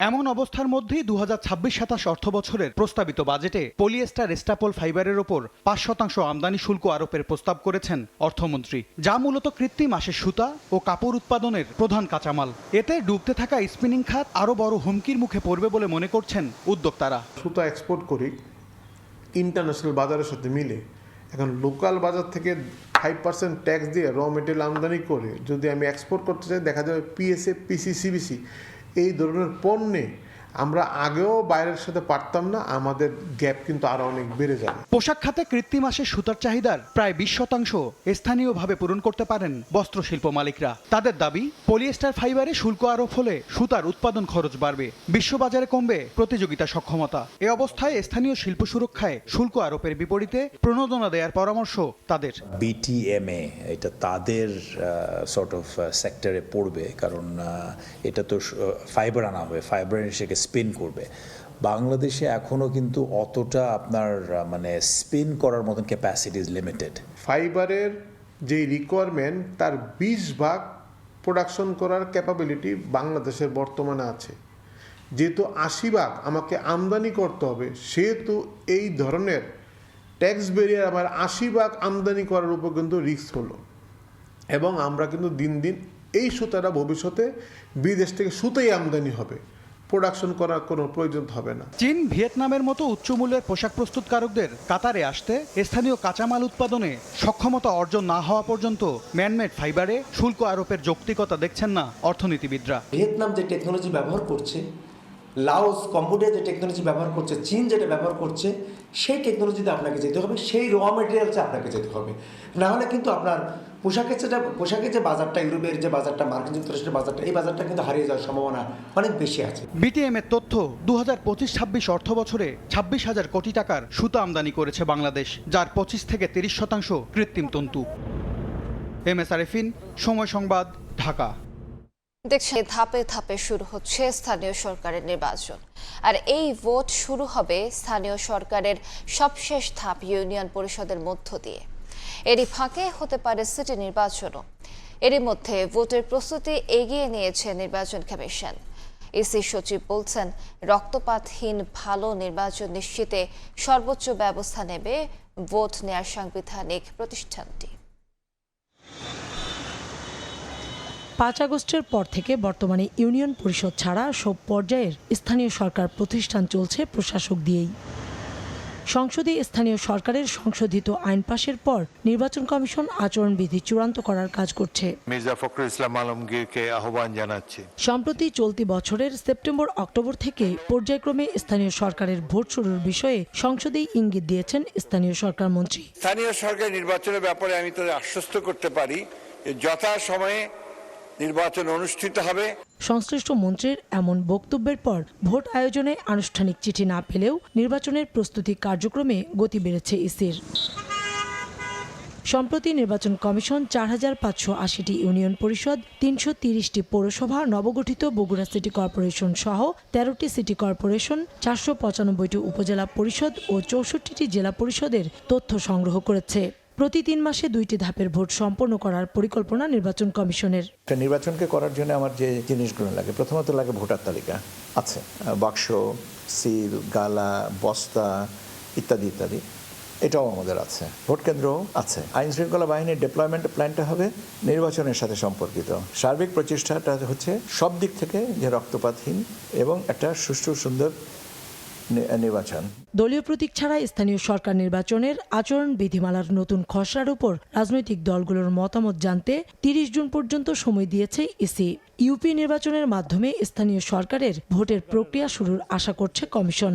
রাজনৈতিক দলের প্রতীকের উপর ভিত্তি করে কোনো প্রচারণা হবে না, কোনো ধরনের পোস্টারই আমরা না রাখার পক্ষে নির্বাচন কমিশনের প্রস্তুতি আছে। সেপ্টেম্বর-অক্টোবর অনলাইনে নমিনেশন পেপার, জামানত কিছু বেড়ে গেছে, বিলবোর্ড কতখানি সাইজ হবে, ইভিএম ব্যবহার হবে না, ইন্ডিপেন্ডেন্ট শুধুমাত্র আপনার সিটি কর্পোরেশন আর ইউনিয়ন কাউন্সিল। আমরা ইউনিয়ন দিয়ে শুরু করব। প্রধান নির্বাচন কমিশনারও মে মাসে এক অনুষ্ঠানে রক্তপাতহীন নির্বাচনের বিষয়ে নিজেদের অবস্থান পুনর্ব্যক্ত করেন। রক্তপাত দেখতে চাই, রক্তপাতহীন একটা স্থানীয় সরকার নির্বাচন চাই। কাউসার চৌধুরী কুমু, সময় সংবাদ, ঢাকা। বরিশাল শেরে বাংলা মেডিকেল কলেজ হাসপাতালে সিরিজ অগ্নিকাণ্ডের ঘটনা ঘটছে। 2 মাস অন্তর একটি করে রহস্যজনক আগুনের ঘটনায় উদ্বিগ্ন খোদ হাসপাতাল কর্তৃপক্ষ। এরই মধ্যে ধোঁয়ায় দম বন্ধ হয়ে মৃত্যু হয়েছে 2 রোগীর। আগুনের সূত্রপাত হওয়া রুমগুলোর আশপাশের সিসিটিভি ফুটেজে দেখা যায় দুর্বৃত্তরা জানালা দিয়ে ছড়িয়ে দিচ্ছে আগুন। বিস্তারিত অপূর্ব রিপোর্টে ছবি তুলেছেন সুজয় দাস। সিসি ক্যামেরার ফুটেজে দেখা যাচ্ছে জানালা দিয়ে বাইরে থেকে কেউ একজন ভেতরে আগুন ছড়িয়ে দিচ্ছে। মুহূর্তেই চারপাশ দাউ দাউ করে জ্বলে উঠছে।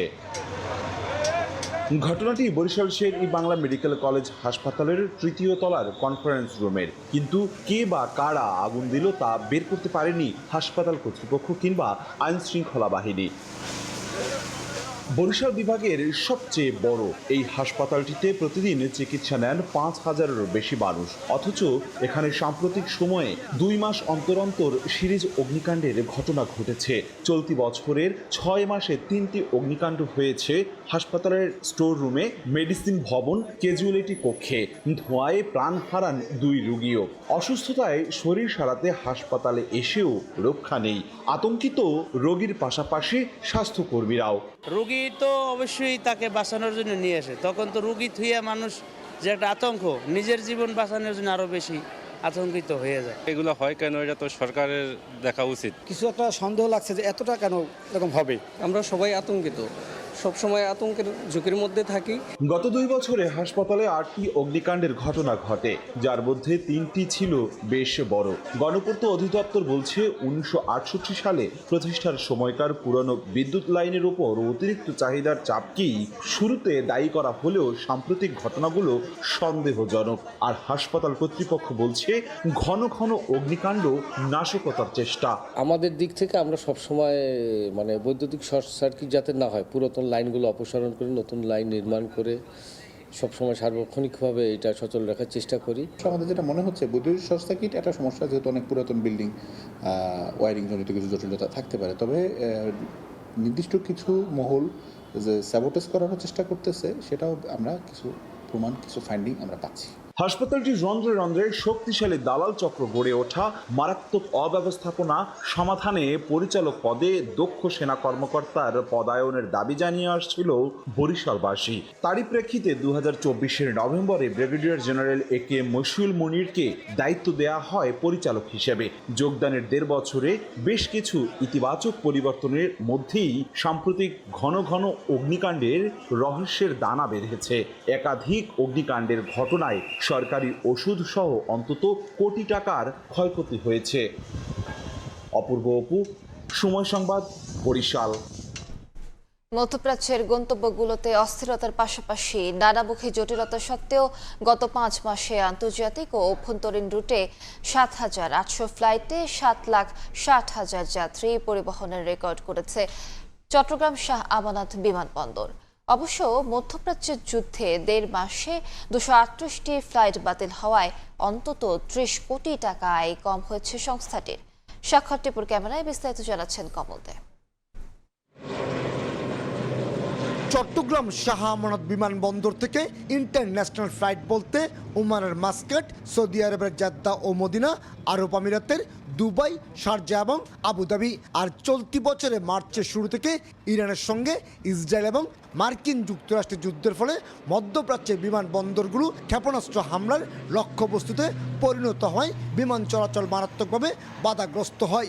যুদ্ধের 1.5 মাসে চট্টগ্রামের শাহ আমানত বিমানবন্দর থেকে বাতিল করা হয়েছে মধ্যপ্রাচ্যগামী 238টি ফ্লাইট। বাতিল হওয়ার কারণে যে জট সৃষ্টি হয়েছে প্যাসেঞ্জারের, পরবর্তীতে ফ্লাইট বাড়তি দিয়ে এবং অনেক সময় চার্টার করে এই লোকগুলোকে বাংলাদেশ থেকে মধ্যপ্রাচ্যে গমন করার ব্যবস্থা করা হয়। তারপরও মে পর্যন্ত 3,245টি আন্তর্জাতিক ফ্লাইট পরিচালনার পাশাপাশি 3,72,237 জন যাত্রী পরিবহন করেছে শাহ আমানত বিমানবন্দর।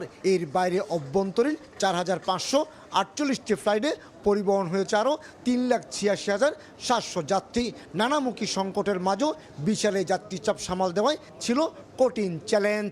এই পরিস্থিতি মোকাবেলার সঙ্গে সঙ্গে আমরা এয়ারলাইন্সের সঙ্গে, বিভিন্ন বিমান সংস্থার সঙ্গে, আমাদের সিভিল এভিয়েশন সদর দপ্তরের গাইডলাইন অনুযায়ী এবং আমাদের মন্ত্রণালয়ের গাইডলাইন অনুযায়ী আমরা সমন্বয় করে এই যাত্রীগুলিকে আস্তে আস্তে আমরা বিদেশে পাঠানোর ব্যবস্থা করি। চলতি বছরের জানুয়ারি মাসে 660টি এবং ফেব্রুয়ারি মাসে 630টি আন্তর্জাতিক ফ্লাইট ওঠানামা হলো। যুদ্ধের মাস হিসেবে চিহ্নিত মার্চে 671টি, এপ্রিলে 685টি এবং মে মাসে 652টি ফ্লাইট ওঠানামা করেছে। একইভাবে প্রতি মাসে গড়ে 73 থেকে 74,000 আন্তর্জাতিক রুটে যাত্রী আসা যাওয়া করেছে। যুদ্ধের কারণে আটকে পড়া যাত্রীদের সুবিধার্থে এয়ারলাইন্সগুলো যেমন ছাড় দিয়েছে, তেমনি ভিসা বাতিল না করার পাশাপাশি সময় বাড়িয়ে সহযোগিতার হাত বাড়িয়ে দিয়েছিল মধ্যপ্রাচ্যের দেশগুলো। আমাদের যেসব রেমিটেন্স হোল্ডিং কোম্পানি যাদের থেকে আমাদের দেশে সবচেয়ে বেশি রেমিটেন্স আসে, সেই সব দেশগুলোর একটা জেনারেস ভিসা পলিসি দিয়েছিল। যেই ভিসা পলিসির এগেইনস্টে যেটা হয়েছে, আর যেসব এফেক্টেড ভিসা হোল্ডাররা ছিল তাদের ভিসা ক্যান্সেল হয়নি, তাদেরকে গ্রেস পিরিয়ড দেওয়া হয়েছিল। যাদের ভিসা শেষ হয়ে যাচ্ছিল বা যাদের জবে ঢোকার মতো ডেট ছিল খুব দ্রুত, সেগুলোকে এক্সপ্যান্ড করে দিয়েছে, যার কারণে এইসব প্যাসেঞ্জারকে ওরা আবার অ্যাকসেপ্ট করেছে। পরবর্তীতে আমরা যখন রিইস্যু করে দিয়েছি সবটিকে।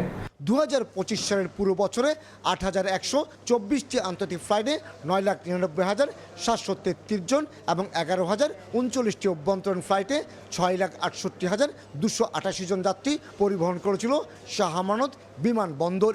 এতে রাজস্ব আয় হয়েছিল 200 কোটি টাকার বেশি। প্রতি আন্তর্জাতিক ফ্লাইট পরিচালনার ক্ষেত্রে 5 থেকে 6 লাখ টাকা রাজস্ব অর্জন করে বিমানবন্দর কর্তৃপক্ষ। কিন্তু যুদ্ধ পরিস্থিতিতে ফ্লাইট বাতিল হয় প্রায় 30 কোটি টাকা বাড়তি রাজস্ব আয় থেকে বঞ্চিত হয় বলে জানান বিমানবন্দর মুখপাত্র।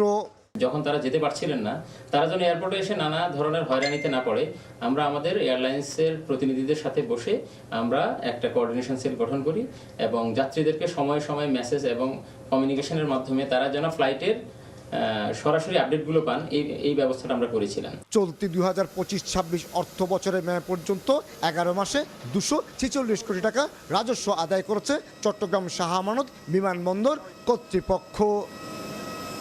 চট্টগ্রাম শাহ আমানত বিমানবন্দর আন্তর্জাতিক রূপ পেয়েছিল আজ থেকে ঠিক 26 বছর আগে, অর্থাৎ 2000 সালে।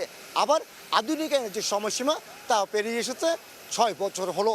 নানা জটিলতা সত্ত্বেও গত 26 বছর ধরে প্রতি বছর 15 লাখ বেশি যাত্রী পরিবহন করে চমক সৃষ্টি করেছে এই বিমানবন্দর।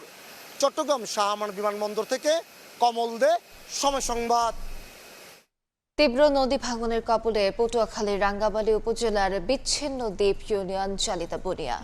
গত 1 দশকে দ্বীপটিতে ভাঙনের কারণে ভিটেমাটি হারিয়েছে 1000-এর বেশি পরিবার। শিগগিরই কোনো ব্যবস্থা না নিলে অদূর ভবিষ্যতে দ্বীপটি মানচিত্র থেকে মুছে যাওয়ার আশঙ্কা এলাকাবাসীর। পানি উন্নয়ন বোর্ড বলছে, ভাঙন প্রতিরোধে ব্যবস্থা নেওয়ার জন্য সমীক্ষা চলছে। তৌকিব পেদার ছবিতে শিকদার জাবের হোসেনের রিপোর্ট। ভাঙছে নদীর তীর, বিলীন হচ্ছে জনপদ। চোখের সামনে এমন বিপর্যয় হলেও নিরুপায় বাসিন্দারা।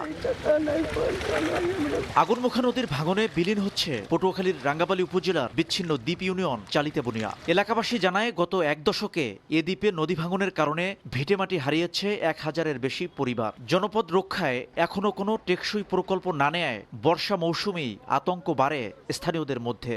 শিগগিরই কোনো ব্যবস্থা না নিলে অদূর ভবিষ্যতে দ্বীপটি মানচিত্র থেকে মুছে যাওয়ার শঙ্কা তাদের। এ বিষয়ে ব্যবস্থা নেওয়ার পাশাপাশি ক্ষতিগ্রস্তদের সাহায্যে সরকারের প্রতি আহ্বান এলাকাবাসীর। আমার স্বামীর গোরস্থান সব লয়ে গেছে, আমার কোথাও নেই, স্থানটাও লয়ে গেছে।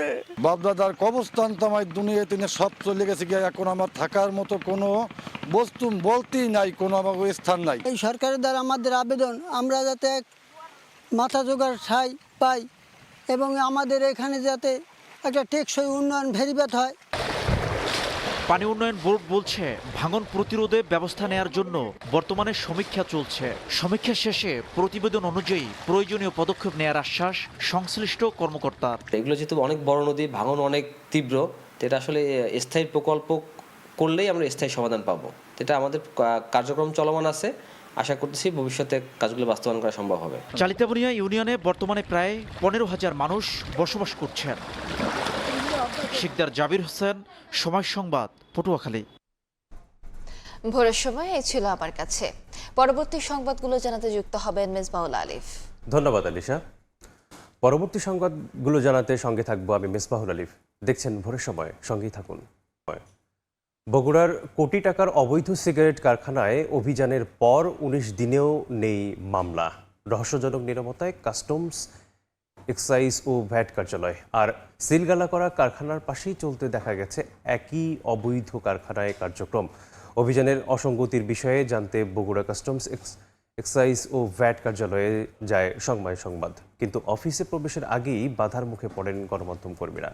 লিখিত অনুমতির কথা বলে আটকে দেয়া হয়, পরে এর করা হয় হেনস্থাও। শহীদুল ইসলামের ক্যামেরায় আব্দুল আওয়ালের রিপোর্ট।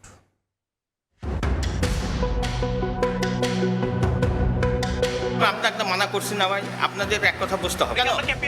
না না, আইনগত কোনো নিষেধ আছে? না, অবশ্যই আছে। পারমিশন নিয়ে আসবেন, গেছে তো আনবে তো, বুঝতে বলছে। আপনি বসেন। অভিযানে অসঙ্গতির অভিযোগের বিষয়ে তথ্য জানতে বগুড়া কাস্টম এক্সাইজ ও ভ্যাট কার্যালয়ে যায় সময় সংবাদ। রুমের সামনে যাওয়া যাবে না? না না, কেন? লিখিতভাবে জানাই দিবে যে এই ব্যাপার, এই জন্য আমি আসছি, তখন সে পারমিশন দিবে দেখা করার জন্য। তবে অফিসের মূল ফটকে গণমাধ্যম কর্মীদের আটকে দিয়ে জানানো হয় প্রবেশের জন্য লিখিত অনুমতি প্রয়োজন। পরে রিসিপশনে থাকা উপপরিদর্শক ও এক দালালের হেনস্থার মুখে পড়েন গণমাধ্যম কর্মীরা। আপনি বসেন এখানে, আমি আবার পারমিশন নিয়ে যাচ্ছি। আপনি বসতে বলছে, আপনি বসেন, উনি সময় হলেন তরই চলে আসবে, সেটা তো বলছে। দীর্ঘ সময় অপেক্ষা ও হয়রানির পর অবশেষে কথা বলতে রাজি হন কাস্টম এক্সাইজ ও ভ্যাট কার্যালয়ের দায়িত্বপ্রাপ্ত কর্মকর্তা। উপপরিদর্শক পরিচয় আমাদেরকে জানিয়েছেন এই অফিসে প্রবেশ করতে হয়, সেক্ষেত্রে আসলে সেই কর্মকর্তার লিখিত অনুমতি নিয়ে এই অফিসটিতে প্রবেশ করতে হবে। গত 9 জুন বগুড়া সদর উপজেলার শিকারপুরের একটি অবৈধ সিগারেট কারখানায় অভিযান চালায় কাস্টম এক্সাইজ ও ভ্যাট বিভাগ। জেলার উপকমিশনার শামীম উল আলমের নেতৃত্বে পরিচালিত এই অভিযানে 6 লাখের বেশি নকল সিগারেট, বিপুল পরিমাণে তামাক এবং উৎপাদন যন্ত্রপাতি জব্দ করা হয়। একই সঙ্গে কারখানাটি সিলগালা করা হয়। তবে অভিযানের 19 দিন পেরিয়ে গেলেও প্রতিষ্ঠানটির বিরুদ্ধে এখনো কোনো মামলা দায়ের হয়নি। অভিযানে সহায়তাকারী সদর থানা পুলিশকেও পুরো কার্যক্রম সম্পর্কে অবগত করা হয়নি বলে অভিযোগ রয়েছে। আরও বিস্ময়কর বিষয় হলো সিলগালা করা গোডাউনের আশেপাশের আরেকটি গোডাউনে এখনো নির্বিঘ্নে চলতে দেখা গেছে একই অবৈধ সিগারেট কারখানার কার্যক্রম। গোডাউন হচ্ছে আপনার ওই যে ওনাদের মঞ্জু, হেলাল, শাইনুর, এরা 3 ভাইয়ের। কোনো কাম করলে হয় 100 দেয়, কোনদিন হয়তো 50 টাকা। অনেক দিন আসি বাবা এলে আমাকে ভুয়ে উঠছিল, তাকে শুকে থোয়া লাগলো। 22 তারিখে একটা মামলা হয়েছিল প্রতিষ্ঠানের বিরুদ্ধে না, কয়েকজন ব্যক্তির বিরুদ্ধে। ওখানে কোনো কিছু জব্দ হয়েছে কিনা সেটা আমার জানা নাই। তবে কাস্টম এক্সাইজ ও ভ্যাট কর্মকর্তার দাবি আইনি প্রক্রিয়া মেনে রাজশাহী বিভাগীয় কার্যালয়ে একটি প্রতিবেদন পাঠানো হয়েছে। তবে এর পক্ষে গণমাধ্যম কর্মীদের কোনো কাগজ সরবরাহ করতে পারেনি কর্তৃপক্ষ। একই সঙ্গে গণমাধ্যম কর্মীদের হেনস্থা ভুল বোঝাবুঝি বলে দাবি করেন এই কর্মকর্তা। যেটা হয়েছে এটা আসলে জন্য আমি একটু দেখবো জিনিসটা, বাট এটার জন্য আমি দুঃখিত আগেই। হ্যাঁ, বাট সাংবাদিক ভাইদের জন্য আমাদের দরজা সবসময় খোলা। মামলার যে ইস্যুটা, এটা আমরা একটা কাস্টমস বিভাগীয় মামলা করব এবং বিধিমালা অনুযায়ী আমার 1 মাস সময় আছে। অবৈধ মালামাল হাতে নাতে আটকের পর মামলা দায়েরের গড়িমসি হওয়ার সুযোগ নেই বলে জানান জেলার সর্বোচ্চ এই আইন কর্মকর্তা। যদি কোনো অনিয়ম ধরা পড়ে, ভ্যাট দেয়নি, সেই জিনিসপত্র যদি তারা বাজারজাত করবার চেষ্টা করে বা গোডাউনে মজুদ রাখে, তাহলেও মজুদকারী যে তার বিরুদ্ধে মামলা আনয়ন করতে হবে এবং সেই মামলাটা যত তাড়াতাড়ি সম্ভব থানায় নিয়ে যেয়ে মামলাটা করতে হবে। নামবিহীন অবৈধ এই সিগারেট কারখানায় গত 22 ফেব্রুয়ারি রাতে অভিযান চালিয়ে নকল সিগারেট জব্দ করেছিল বগুড়া সদর থানা পুলিশ। পরদিন সদর থানা পুলিশের উপপরিদর্শক আব্দুল্লাহ সাদিক বাদী হয়ে থানায় মামলাও দায়ের করেন। অথচ একই ধরনের অভিযানে কাস্টম এক্সাইজ ও ভ্যাট মামলার বিষয়ে 19 দিনে কোনো অগ্রগতি না থাকায় উঠেছে নানা প্রশ্ন। আব্দুল আউয়াল, সময় সংবাদ, বগুড়া। ঘরের ভেতরের এসি কিংবা অফিসের সিলিং, বরিশালে একের পর এক উদ্ধার হচ্ছে বিষধর সাপ। গত 20 দিনে জেলার বিভিন্ন স্থান থেকে অন্তত 5 জোড়া সাপ উদ্ধার হয়েছে। বর্তমানে সাপের প্রজনন মৌসুম হওয়ায় নিরাপদ আশ্রয়ের খোঁজে লোকালয়ে চলে আসছে। আতঙ্কিত না হয়ে সচেতন থাকার পরামর্শ প্রাণী বিশেষজ্ঞদের। মেহেদী হাসান বাপ্পির রিপোর্টে থাকছে বিস্তারিত।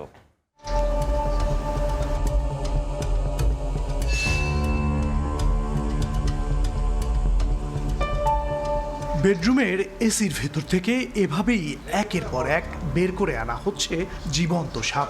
কোনো সিনেমার থ্রিলার নয়, খোদ বরিশালে নিত্যদিনের চিত্র হয়ে দাঁড়িয়েছে এটি। সরকারি কর্মকর্তার কার্যালয়ের সিলিং, ক্লিনিক, বেডরুমের এসির ইনডোর ইউনিট, কোনো জায়গায় যেন বাদ যাচ্ছে না সাপের উপদ্রব থেকে। চলতি মাসের 20 দিনই অন্তত 5 জোড়া বিষধর সাপ উদ্ধার হয়েছে মহানগরী ও সদর উপজেলার বিভিন্ন এলাকা থেকে। পরপর এমন ঘটনায় চরম উদ্বেগ আর আতঙ্কে দিন কাটছে বাসিন্দাদের। চিৎকার করলো যে এটা মনে হয় সাপ, তারপরে পরে আর ওই রুমে আর কেউ থাকেনি সারা রাত্র। আমরা সবাই আতঙ্কিত, অনেক সবাই ভয়ের মধ্যে আছি যে এসির মধ্যে কিভাবে সাপ থাকে। আমার 2টা নাতি আছে, আমার মেয়ে আছে, বাচ্চা আছে, খুবই খারাপ লাগে, খুব ভয়ভীতির ভিতরে আমরা ছিলাম। ছোট্ট ছোট্ট বাচ্চারা আমার ওই যে ভাগ্নিয়া হ্যাঁ টিকটিকি বুঝে লেজুর ধরে টান দিলেও তো মনে করেন সাপ বাইরে অঘটন ঘটতে যেতে পারে। জলবায়ুর পরিবর্তন এবং প্রজনন মৌসুম হওয়ায় সাপ সাধারণত নিরাপদ আশ্রয়ের খোঁজে লোকালয়ে চলে আসছে। বন্যপ্রাণী বিশেষজ্ঞদের মতে এই সাপ মানুষের জন্য তেমন ক্ষতিকর নয়, তাই আতঙ্কিত না হয়ে সচেতন থাকার পরামর্শ তাদের। কংক্রিটের ফাঁকে বা এসির আউটডোরের ফাঁকে বা এসির আউটডোরের পাইপ বেয়ে ভিতরে ঢুকে যায় ঘরের, এসির পিছনে ওরা অবস্থান করে। নিরীহ এদেরকে আমাদের উদ্ধার টিম আছে, বন বিভাগ আছে এবং পটুয়াখালীর একটা উদ্ধার টিম আছে, ওনারা আমাদেরকে সংবাদ দিলে সহজে আমরা উদ্ধার করে আমরা উপযুক্ত প্রাকৃতিক পরিবেশে আমরা অবমুক্ত করে দেই। জীববৈচিত্র্য বিশেষজ্ঞদের মতে প্রতি বছরের জুন থেকে আগস্ট এই 3 মাস সাপের প্রধান প্রজনন মৌসুম। মেহেদী হাসান বাপ্পি, সময় সংবাদ, বরিশাল। নাটোরের চিকিৎসকের অবহেলায় রোগী মৃত্যুর অভিযোগ উঠেছে। এই ঘটনায় হাসপাতালের দায়িত্বরতদের সঙ্গে রোগীর স্বজনদের সংঘর্ষ হয়েছে। পুলিশ জানিয়েছে রোববার রাতে অসুস্থ অবস্থায় পূবালী ব্যাংকের কর্মচারী রুনা বেগমকে আলসান নামে শহরের একটি বেসরকারি হাসপাতালে ভর্তি করা হয়। সেখানে রোগীকে অক্সিজেন দেওয়া হয়। রাত 11টার দিকে হাসপাতালের মালিক বাবুল হঠাৎ করেই রোগীর অক্সিজেন খুলে দেয় বলে দাবি করেন স্বজনরা। এতে তার মৃত্যু হয়। এ নিয়ে তর্ক বিতর্কের এক পর্যায়ে রোগীর স্বজনদের সঙ্গে হাতাহাতির ঘটনাও ঘটে। খবর পেয়ে স্থানীয় হাসপাতাল অবরুদ্ধ করে রাখেন। পরে রাত 3টার দিকে পুলিশ এসে হাসপাতালের মালিক বাবুলকে থানা হেফাজতে নেয়। এ ব্যাপারে আইনানুগ ব্যবস্থা নেওয়া হবে বলে আশ্বাস দিয়েছে পুলিশ।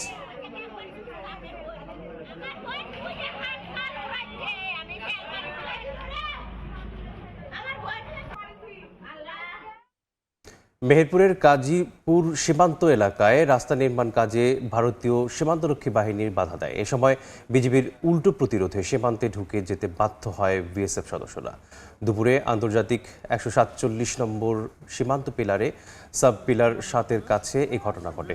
বিজিবি জানায় আটকবর এলাকার রাস্তার কাজ চলাকালে বিএসএফের গান্ধিনা ক্যাম্পের 3 সদস্য বাংলাদেশি ভূখণ্ডে ঢুকে কাজে আপত্তি জানায়। এ সময় বিজিবি স্থানীয় মানুষের পক্ষ থেকে তীব্র প্রতিবাদ জানানো হয়। পরে বিএসএফ সদস্যরা ভারতীয় ভূখণ্ডে ফিরে যেতে বাধ্য হয়। এ সময় আবারও শুরু হয় রাস্তা নির্মাণ কাজ।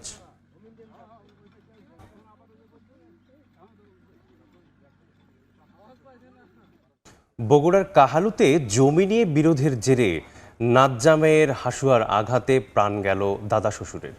গুরুতর আহত হয়েছেন শ্বশুরও। স্থানীয়রা জানান নাজ্জামাই শাকিলের সঙ্গে শ্বশুরবাড়ির দীর্ঘদিনের জমি নিয়ে বিরোধ চলছিল। এরপরেই শাকিল ও তার ছোট ভাই সবুজ ধারালো হাসুয়া দিয়ে দাদা শ্বশুর মকবুল হোসেনের উপর হামলা চালায়। তাকে বাঁচাতে গেলে শ্বশুর শহীদুল ইসলামও হামলার শিকার হন।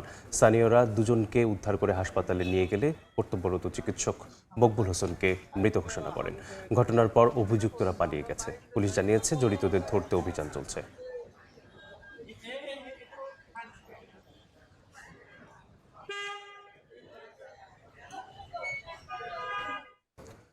নদীপথের সহজ যোগাযোগ আর অপার সম্ভাবনাময় বরিশাল, কিন্তু দীর্ঘদিনেও শিল্পাঞ্চল না থাকায় অনেকটাই পিছিয়ে দক্ষিণের এই জনপদ। কর্মসংস্থানের অভাবে প্রতি বছর এখানকার হাজারো যুবক যুবতী পাড়ি জমান দেশের বিভিন্ন অঞ্চলে, যার মধ্যে রাজধানীতেই স্থানান্তরিত হয়েছেন বিভাগের 19% মানুষ। তবে অবহেলিত এই অঞ্চলের অর্থনৈতিক মুক্তির লক্ষ্যে পূর্ণাঙ্গ ইপিজেড গড়ে তোলার ঘোষণা দিয়েছেন প্রধানমন্ত্রী তারেক রহমান। মহাপরিকল্পনা বাস্তবায়ন হলে এই জনপদেই হয়ে উঠবে দেশের অন্যতম প্রধান বাণিজ্যিক হাব। বিস্তারিত থাকছে অপূর্ব রিপোর্টে।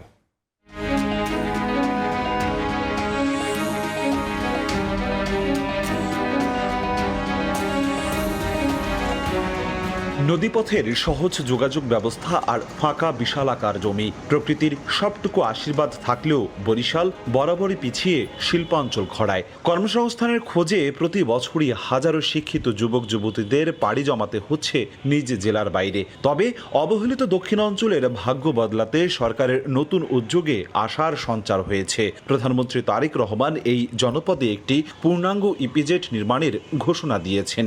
একে কর্মসংস্থানের সুযোগের পাশাপাশি আর্থসামাজিক উন্নয়নে অপার সম্ভাবনা হিসেবে দেখছেন বরিশালবাসী। পার্ট টাইম জবেরও অনেক চেষ্টা করছি, ওইটাও পাচ্ছি না। আর যদি পরীক্ষার কথা বলি, এখানে পরীক্ষার কোনো তেমন সুযোগ সুবিধাই নেই। যারা গ্রাজুয়েশন কমপ্লিট করে গেছে বরিশাল থেকে, তাদের কর্মসংস্থানের কারণে ঢাকা উঠতে হয়েছে। নতুন পরিবেশে যে কাজ করা একটা প্রতিবন্ধকতার সৃষ্টি হয়, বিশেষ করে নারীদের ক্ষেত্রে অনেক প্রতিবন্ধকতা সৃষ্টি হয়। বরিশালে যে ইপিজেড করার পদক্ষেপ নিয়েছে, এটা যদি বাস্তবায়ন হয় তাহলে আমরা যারা বরিশাল অঞ্চলে আছি তারা নিজের জেলায় থেকে বা নিজের বিভাগ থেকে আমরা নিজেদের কর্মসংস্থানের ব্যবস্থা করতে পারবো। কেবল আশ্বাসের বাণী নয়, এই মহাপরিকল্পনা সফল করতে জমি অধিগ্রহণ, গ্যাস সরবরাহ ও উন্নত যোগাযোগ ব্যবস্থা নিশ্চিত করার উদ্যোগ নেওয়া হয়েছে। পদ্মা সেতুর মাধ্যমে ঢাকার সঙ্গে সরাসরি সড়ক যোগাযোগ থাকায় প্রকল্পটি বাস্তবায়ন হলে কাছাকাছি দূরত্বের পায়রা সমুদ্র বন্দরে পণ্য আমদানিতে ব্যবসায়ীদের সবচেয়ে বড় সুবিধা দেবে বলছেন স্থানীয় অর্থনীতিবিদ ও ব্যবসায়ীরা। আর নিজ জেলাতেই কর্মসংস্থানের সুযোগ পাবেন লাখো মানুষ। আশ্বাস দেখতে চাই, আমরা চাই এমন একটি ব্যবস্থা আছে যার মধ্যে দিয়ে শিল্পের বিকাশ ঘটুক দক্ষিণ অঞ্চলে এবং শ্রমঘন শিল্প বিকাশ ঘটুক। যে কর্মমুখী শিক্ষাটা এখানে বাস্তবায়িত হয়, সব কিছু মিলিয়ে ইপিজেডকে যদি বাস্তবায়ন করতে হয়, টেকসই কর্মসংস্থানের একটা স্থান হিসেবে যদি বিনির্মাণ করতে হয়, তাহলে এই বিষয়গুলোকে জোরালোভাবে বাস্তবায়ন করতে হবে। আমাদের একটা পায়রা বন্দর আছে, আমাদের এই যে প্রোডাক্ট হইবে সেই প্রোডাক্টটা যদি সচ্ছল রাখতে পারে সরকার, তা আমরা এই জায়গা দিয়া এই মালটা আমরা এক্সপোর্ট করতে পারবো। বরিশালে রফতানি প্রক্রিয়াকরণ অঞ্চল স্থাপনে সরকার যথেষ্ট আন্তরিক। শিগগিরই প্রকল্পটি আলোর মুখ দেখবে জানায় বিভাগীয় প্রশাসন। শিল্পায়নের দরকার আছে, শিল্পায়ন দিক থেকে আমরা অনগ্রসর। তা সেই ক্ষেত্রে ইপিজেড যদি হয় তাহলে অবশ্যই আমাদের অর্থনীতির একটা বিস্তার ঘটবে, বেকার সমস্যাও দূর হবে। বাংলাদেশ পরিসংখ্যান ব্যুরোর 2022 সালের জরিপ অনুযায়ী কর্মসংস্থানের অভাবে বরিশালের স্থানীয় প্রায় 19% মানুষই ঢাকায় স্থানান্তরিত হয়েছেন, যার সিংহভাগই তরুণ ও কর্মজীবী। অপূর্ব অপু, সময় সংবাদ, বরিশাল। পিরোজপুর সদর উপজেলায় সেতু নির্মাণের 4 বছর পার হলেও সংযোগ সড়ক না থাকায় যাতায়াতে চরম ভোগান্তিতে স্থানীয়রা। কাঠের সিঁড়ি বেয়ে সেতুতে উঠতে গিয়ে প্রায়ই ঘটছে দুর্ঘটনা। অভিযোগ, সংযোগ সড়ক নির্মাণ না করেই চলে যান ঠিকাদার। শিগগিরই সেতুর বাকি কাজ শেষ করার কথা জানিয়েছে এলজিইডি। জিয়াউল হকের তথ্য ও তরিকুল ইসলামের অভির ছবিতে রিপোর্ট। নেই সংযোগ সড়ক, ব্রিজে ওঠানামায় একমাত্র ভরসা কাঠের সিঁড়ি। পিরোজপুর সদর উপজেলার শঙ্করপাশা ও শারিকতলা 2 ইউনিয়নের মানুষের যাতায়াতের জন্য কালীকাঠির খালে 2021 সালের জুনে সেতু নির্মাণের উদ্যোগ নেওয়া হয়। কাজ শুরু করে ঠিকাদারি প্রতিষ্ঠান মেসার্স মহিউদ্দিন আহমেদ। 2022 সালের জুনে সেতুটির কাজ শেষ হওয়ার কথা ছিল, তবে দীর্ঘ 4 বছরও শেষ হয়নি কাজ। এলাকাবাসীর অভিযোগ, সংযোগ সড়ক নির্মাণ না করেই চলে যায় ঠিকাদার। শিশু, রোগী ও বয়স্কদের যাতায়াতে ভোগান্তি চরমে। ব্রিজটা আমরা 4 বছর আটতে পারি না, খুব কষ্ট আমাকে আটতে চলতে। পিছলা থাকে, তাই আমরা যাতায়াত করতে পারি না। আরো ছোট ছোট বাচ্চা যারা আছে তাদের আরো খুব কষ্ট হয়। অনেক ভোগান্তিতে আছি ভাই, এই 2-3 বছর এভাবে ফালাই রেখে গেছে। রাস্তার অর্ধেক করে থুয়ে গেছে, টাকা উঠে নিয়ে গেছে। এখন কোনো রকম একটু রিক্সা আসে। কষ্টের কথা আর বললেন, এটা উপর যা মনে করেন আমাকে 5 বার যাওয়া লাগে মসজিদে নামাজ পড়তে। মালামাল তো মনে করেন মাথায় করে নেওয়া লাগে। চালু হয়ে যায় তাহলে শত শত মানুষের উপকার হবে। দুর্ভোগ লাঘবে শিগগিরই বাকি থাকা কাজ শুরু কথা জানিয়েছে এলজিইডি। নির্দেশনার অপেক্ষা আছে উদ্বোধন কর্তৃপক্ষের। যদি উদ্বোধন কর্তৃপক্ষের এই নির্দেশনার আলোকে আমরা আশা করি যে অতি সত্বর মানে এই কাজগুলো, বিশেষ করে ব্রিজ এবং রাস্তাগুলোকে আমরা কাজ শুরু করতে পারবো। 21 মিটার দৈর্ঘ্যের সেতুটি নির্মাণে ব্যয় ধরা হয় 2,56 লাখ টাকা। সময় সংবাদ, পিরোজপুর। ঝালকাঠির মা ও শিশু কল্যাণ কেন্দ্রে দীর্ঘদিন ধরে নেই সরকারি ওষুধ সরবরাহ। রয়েছে চিকিৎসক সহ জনবল সংকটও। ওটি সহ দামি যন্ত্রপাতি থাকলেও নিয়মিত হচ্ছে না সিজারিয়ান অপারেশন। এতে বাধ্য হয়ে গর্ভবতী মায়েদের নিয়ে ছুটতে হচ্ছে বেসরকারি প্রতিষ্ঠানে। তবে দরিদ্র পরিবারগুলোর অবস্থা হিমশিম। সংকট সমাধানের আশ্বাস কর্তৃপক্ষের। পলাশ রায়ের পাঠানো তথ্য ও শামীম হোসেনের ছবিতে রিপোর্ট। 2005 সালে একজন মেডিকেল অফিসার ও একজন ফিমেল মেডিকেল অ্যাটেন্ডেন্ট নিয়ে 20 সজ্জার ঝালকাঠি মা ও শিশু কল্যাণ কেন্দ্রটি যাত্রা শুরু করে। তখন থেকেই জনবল সংকটে পড়ে প্রতিষ্ঠানটি। গত 3 বছর ধরে একমাত্র মেডিকেল অফিসার পদটিও শূন্য। উন্নত মানের ওটি, বেড সহ সিজারিয়ান অপারেশনের সবকিছু থাকলেও নেই অ্যানেস্থেসিয়া ও শিশু বিশেষজ্ঞ। সরকারিভাবে ওষুধপত্র দেওয়ার কথা থাকলেও 2 বছর ধরে নেই সরবরাহ। তবে স্বাস্থ্যসেবা চালু রাখতে সম্প্রতি অফিস প্রধানের দায়িত্বে সদর উপজেলা পরিবার পরিকল্পনা অফিসের মেডিকেল অফিসারকে এই কেন্দ্রে সংযুক্ত করা হয়েছে। কেন্দ্রটিতে গার্ড, আয়া, ওয়ার্ড বয় ও পরিচ্ছন্নতা কর্মী এমনকি অ্যাম্বুলেন্স চালক পদও শূন্য। চিকিৎসা নাই বললেই চলে, কারণ হলো ডাক্তার নাই, যার কারণে মা বোনদের কষ্ট করে গর্ভবতী মায়েদের আমাদের বরিশালে যেতে হচ্ছে। ওষুধপত্র নাই, সিজার নাই, বাচ্চা কাচ্চা অসুস্থ থাকে। আমাদের এখন জন্ম নিয়ন্ত্রণের পদ্ধতিগুলো খুবই জরুরি। রোগীরা বারবার এসে ফেরত যাচ্ছে। 10 বছর মেয়াদি কপাটি এটা সাপ্লাই আছে, অন্য কিছু নাই। সীমিত জনবল দিয়েই সমন্বয়ের মাধ্যমে স্বাস্থ্যসেবা চালিয়ে নেওয়ার চেষ্টা চলছে বলে জানান সদ্য যোগদানকৃত অফিস প্রধান। অপরদিকে জেলা পরিবার পরিকল্পনা কার্যালয়ের উপপরিচালক জানান, সংকট সমাধানে ঊর্ধ্বতন কর্তৃপক্ষকে জানানো হয়েছে। কর্মরত যারা আছে তাদের নিয়ে আমি বর্তমানে সেবা এটা আরো উন্নত করার চেষ্টা করব। আমাদের ইনস্টিটিউটে আরো কয়েকটি পদ সৃজন হয়, তাহলে ওই পদে যদি আমাদের জনবল পায় তাহলে সেবার মান আরো ত্বরান্বিত হবে। নিরাপদ মাতৃত্ব নিশ্চিত করতে মা ও শিশু কল্যাণ কেন্দ্রটি থেকে 34 ধরনের ঔষধ বিতরণ সহ 16 ধরনের সেবা দেওয়ার কথা থাকলেও তার অধিকাংশই এখন বন্ধ। সময় সংবাদ, ঝালকাঠি। বরগুনার বামনায় বিষখালী নদীর 22 কিলোমিটার এলাকা জুড়ে দেখা দিয়েছে তীব্র ভাঙন। নদীতে বিলীনের আশঙ্কায় লঞ্চঘাট, খাদ্যগুদাম, প্রধান সড়ক সহ বেড়িবাঁধ। ভাঙন রোধে স্থায়ী ব্যবস্থা নেওয়ার দাবি স্থানীয়দের। পানি উন্নয়ন বোর্ড বলছে, ভাঙন রোধে মন্ত্রণালয়ে পাঠানো হয়েছে প্রকল্প। রবিল হোসেনের ছবিতে সাইফুল মিরাজের রিপোর্ট। খরস্রোতা বিষখালীর তীব্র ভাঙনে নদীগর্ভে বিলীনের আশঙ্কায় উপজেলা খাদ্যগুদাম। একই অবস্থা লঞ্চঘাটেরও। বরগুনার বামনায় বিষখালী নদীর ভাঙন রোধে ফেলা জিও ব্যাগও এখন নদীগর্ভে বিলীন। হুমকিতে নদীপাড়ের ফসলি জমি ও বসত ভিটা। চরম আতঙ্কে স্থানীয়রা।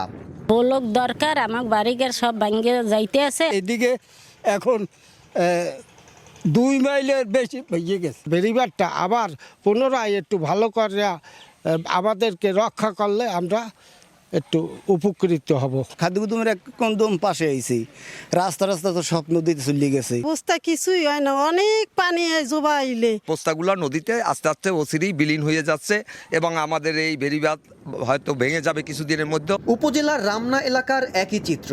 ভাঙনে বিলীনের পথে বেড়িবাঁধ। ব্লক দিয়ে টেকসই বেড়িবাঁধ নির্মাণ না করা হলে চলতি বর্ষায় বাঁধ ভেঙে যাওয়ার আশঙ্কায় স্থানীয়রা। এতে 3 শতাধিক পরিবার ক্ষতিগ্রস্ত হওয়ার পাশাপাশি বন্ধ হয়ে যাবে সড়ক যাতায়াত ব্যবস্থা। অনেক জমি জমালে গাছপালায় আমরা কৃষি বাতাসি ধান দিয়েছি, সব ভাঙিয়েছি আর শেষ মাসে ঘরে খুলে ঠেকছে। কিছু স্থায়ী ব্লক দিয়ে দিলে মানে আমাদের খুব ভালো হয় আর কি। খালি একটু জায়গা আছে একটা রাস্তার লগে, এখন এত ঠেললে হালাই দিলি যায়। বামনা ও রামনা এলাকায় 22 কিলোমিটার তীব্র নদী ভাঙন প্রবণ এলাকা শনাক্ত করেছে পানি উন্নয়ন বোর্ড। ইতোমধ্যেই ভাঙন রোধে 2টি প্রকল্প হাতে নেওয়া হয়েছে। অনুমোদন পেলে শুরু হবে কাজ। ফিজিবিলিটি স্টাডির মাধ্যমে আমরা এই জায়গাগুলো নির্ধারণ করেছি এবং ওখানকার জনগণের ফসলাদি, জানমাল, ঘরবাড়ি সহ সহায় সম্পত্তি রক্ষায় আমরা একটা প্রকল্প ইতিমধ্যে আমাদের ডিপার্টমেন্ট থেকে মন্ত্রণালয়ে দাখিল করা হয়েছে। সরকার যদি এটা অনুমোদন দেয়, আমরা এই অঞ্চলের মানুষের জানমাল রক্ষা করতে পারবো এবং দুর্যোগ সংক্রান্ত যে ঝুঁকি সেটা হ্রাস করতে সক্ষম হব। 3 বছর আগে বামনা ও রামনা এলাকায় জিও ব্যাগ দিয়ে ভাঙন রোধের চেষ্টা করে পানি উন্নয়ন বোর্ড। সাইফুল মিরাজ, সময় সংবাদ, বরগুনা। দেখছেন ভোরের সময়, সঙ্গেই থাকুন।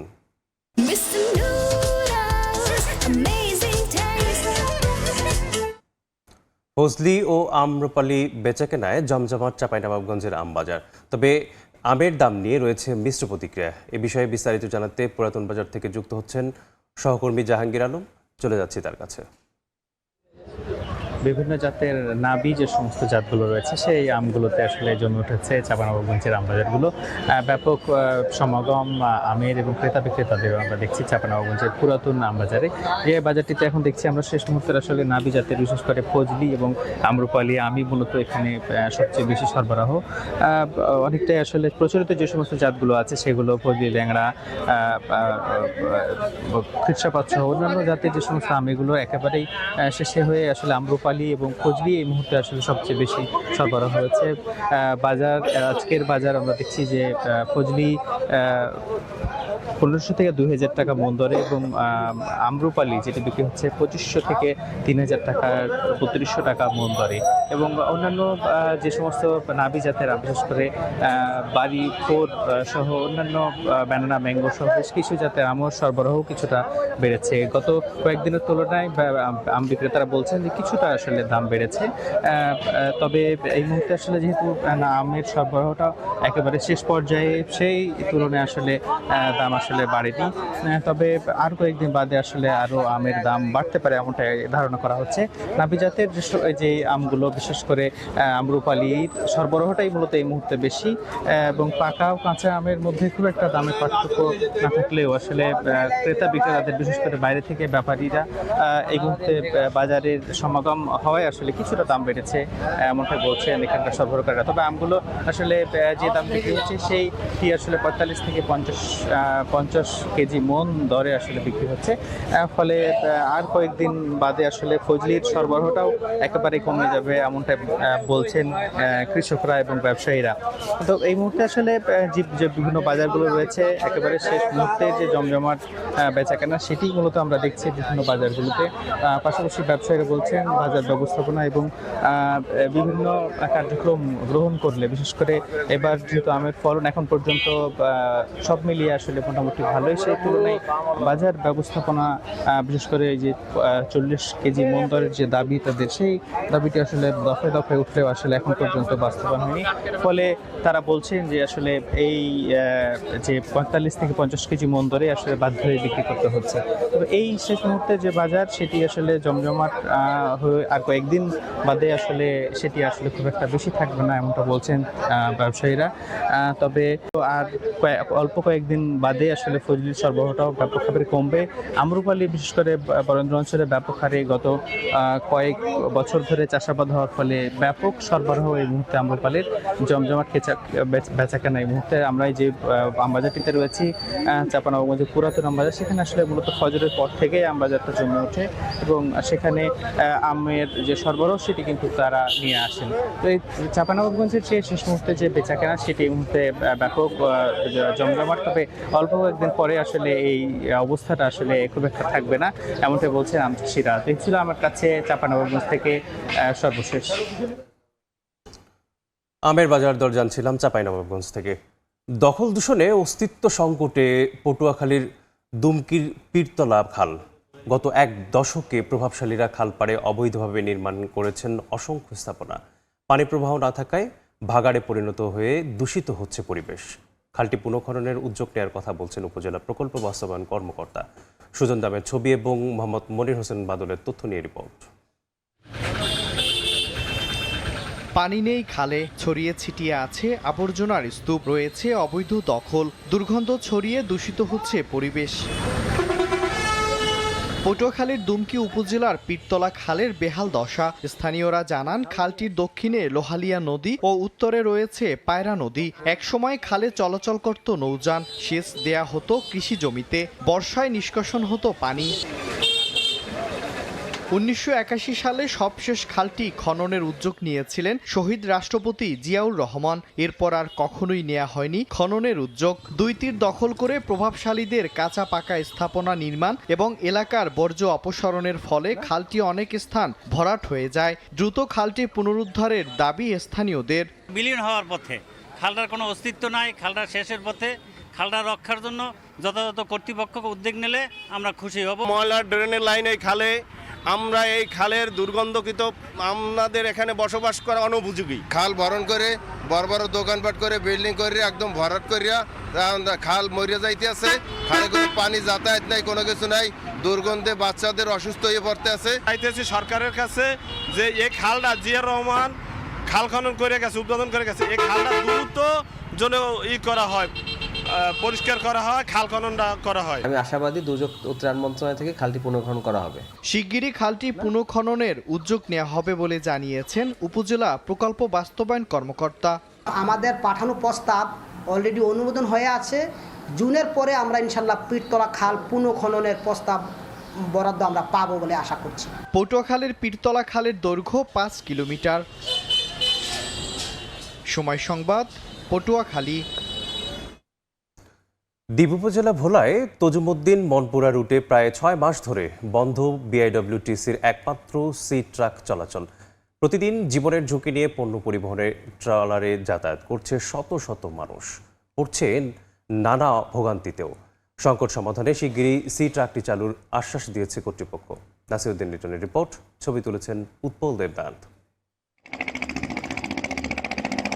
শতাধিক যাত্রী নিয়ে উত্তাল মেঘনা পাড়ি দিচ্ছে পণ্য পরিবহনের ট্রলার। নেই ফিটনেস সার্টিফিকেট, মাসের পর মাস এভাবেই চলাচল করছে ট্রলারটি। অথচ প্রায় ৬ মাস ধরে বন্ধ ওই রুটের বিআইডব্লিউটিসির একমাত্র সি ট্রাক। ভোলার তজুমুদ্দিন সি ট্রাক ঘাট থেকে ফিরতি ট্রলারে পণ্যের সঙ্গে তোলা হয় নারী, শিশু সহ শতাধিক যাত্রী। নেই কোনো বসার স্থান ও নিরাপত্তা সরঞ্জাম, হাঁসফাঁস অবস্থা যাত্রীদের। অথচ সরকারের নির্দেশনা ১৫ মার্চ থেকে ১৫ অক্টোবর পর্যন্ত মেঘনার ডেঞ্জার জোনে সি সার্ভে ছাড়া যাত্রী পরিবহন করতে পারবে না কোনো নৌযান। ওই রুটে যাত্রীদের নিরাপদ পারাপারের এসটি ইলিশা নামে একটি সি ট্রাক বরাদ্দ দেয় বিআইডব্লিউটিসি। গত বছরের নভেম্বর থেকেই যান্ত্রিক ত্রুটির কথা বলে বন্ধ রাখা হয় সি ট্রাকটির চলাচল। অভিযোগ রয়েছে, ট্রলারে পারাপারের যাত্রীদের জিম্মি করে আদায় করা হয় অতিরিক্ত ভাড়া। উপরে ছাউনি নাই, বৃষ্টিতে ভিজতে হয়, আবার রোদ্র হইলে রোদে তাপে মানে বসা যায় না, বাইরে থেকে বাতাসও লাগে না। জীবনের ঝুঁকি নিয়ে মৃত্যুর মুখে যাচ্ছে, তারপরে যাই কোনো বসার জায়গা থাকে না। আমরা কি করছে, আমরা দেখেন যে কি অবস্থা মালামালগুলি। বইনা সিট নাই, উঠতে কষ্ট, মানে নামতে কষ্ট, গরম। সিটাক না হয় তাহলে মানুষের দুর্ভোগ আরো বাড়বে। ইজারা সংক্রান্ত জটিলতা কাটিয়ে শিগগিরই সি ট্রাক চালুর আশ্বাস দিয়েছে কর্তৃপক্ষ। আর ব্যবস্থা নেয়ার আশ্বাস নৌ পরিবহন প্রতিমন্ত্রীর। টেন্ডার দিয়েছে, তো ওইটা টেন্ডার যে পার্টি পেয়েছে ওরা এটা বুঝে নিয়ে নিলে এটা আবার চলবে। আমরা হয় ব্যক্তি মালিকানাধীন হোক কিংবা সরকারি জাহাজ হোক, আমরা চেষ্টা করব সেই যানগুলোকে সরবরাহ করার জন্য। কোথাও কোনো অঞ্চলের নাগরিকরা নৌপথে ভোগান্তির শিকার হবে, এই জিনিসটাকে আমরা হতে দেব না। তজুমুদ্দিন মনপুরা সহ মেঘনার 10টি রুটে অবৈধভাবে পণ্য পরিবহনের ট্রলারে চলে যাত্রী পরিবহন। নাসিরউদ্দিন লিটন, সময় সংবাদ, ভোলা।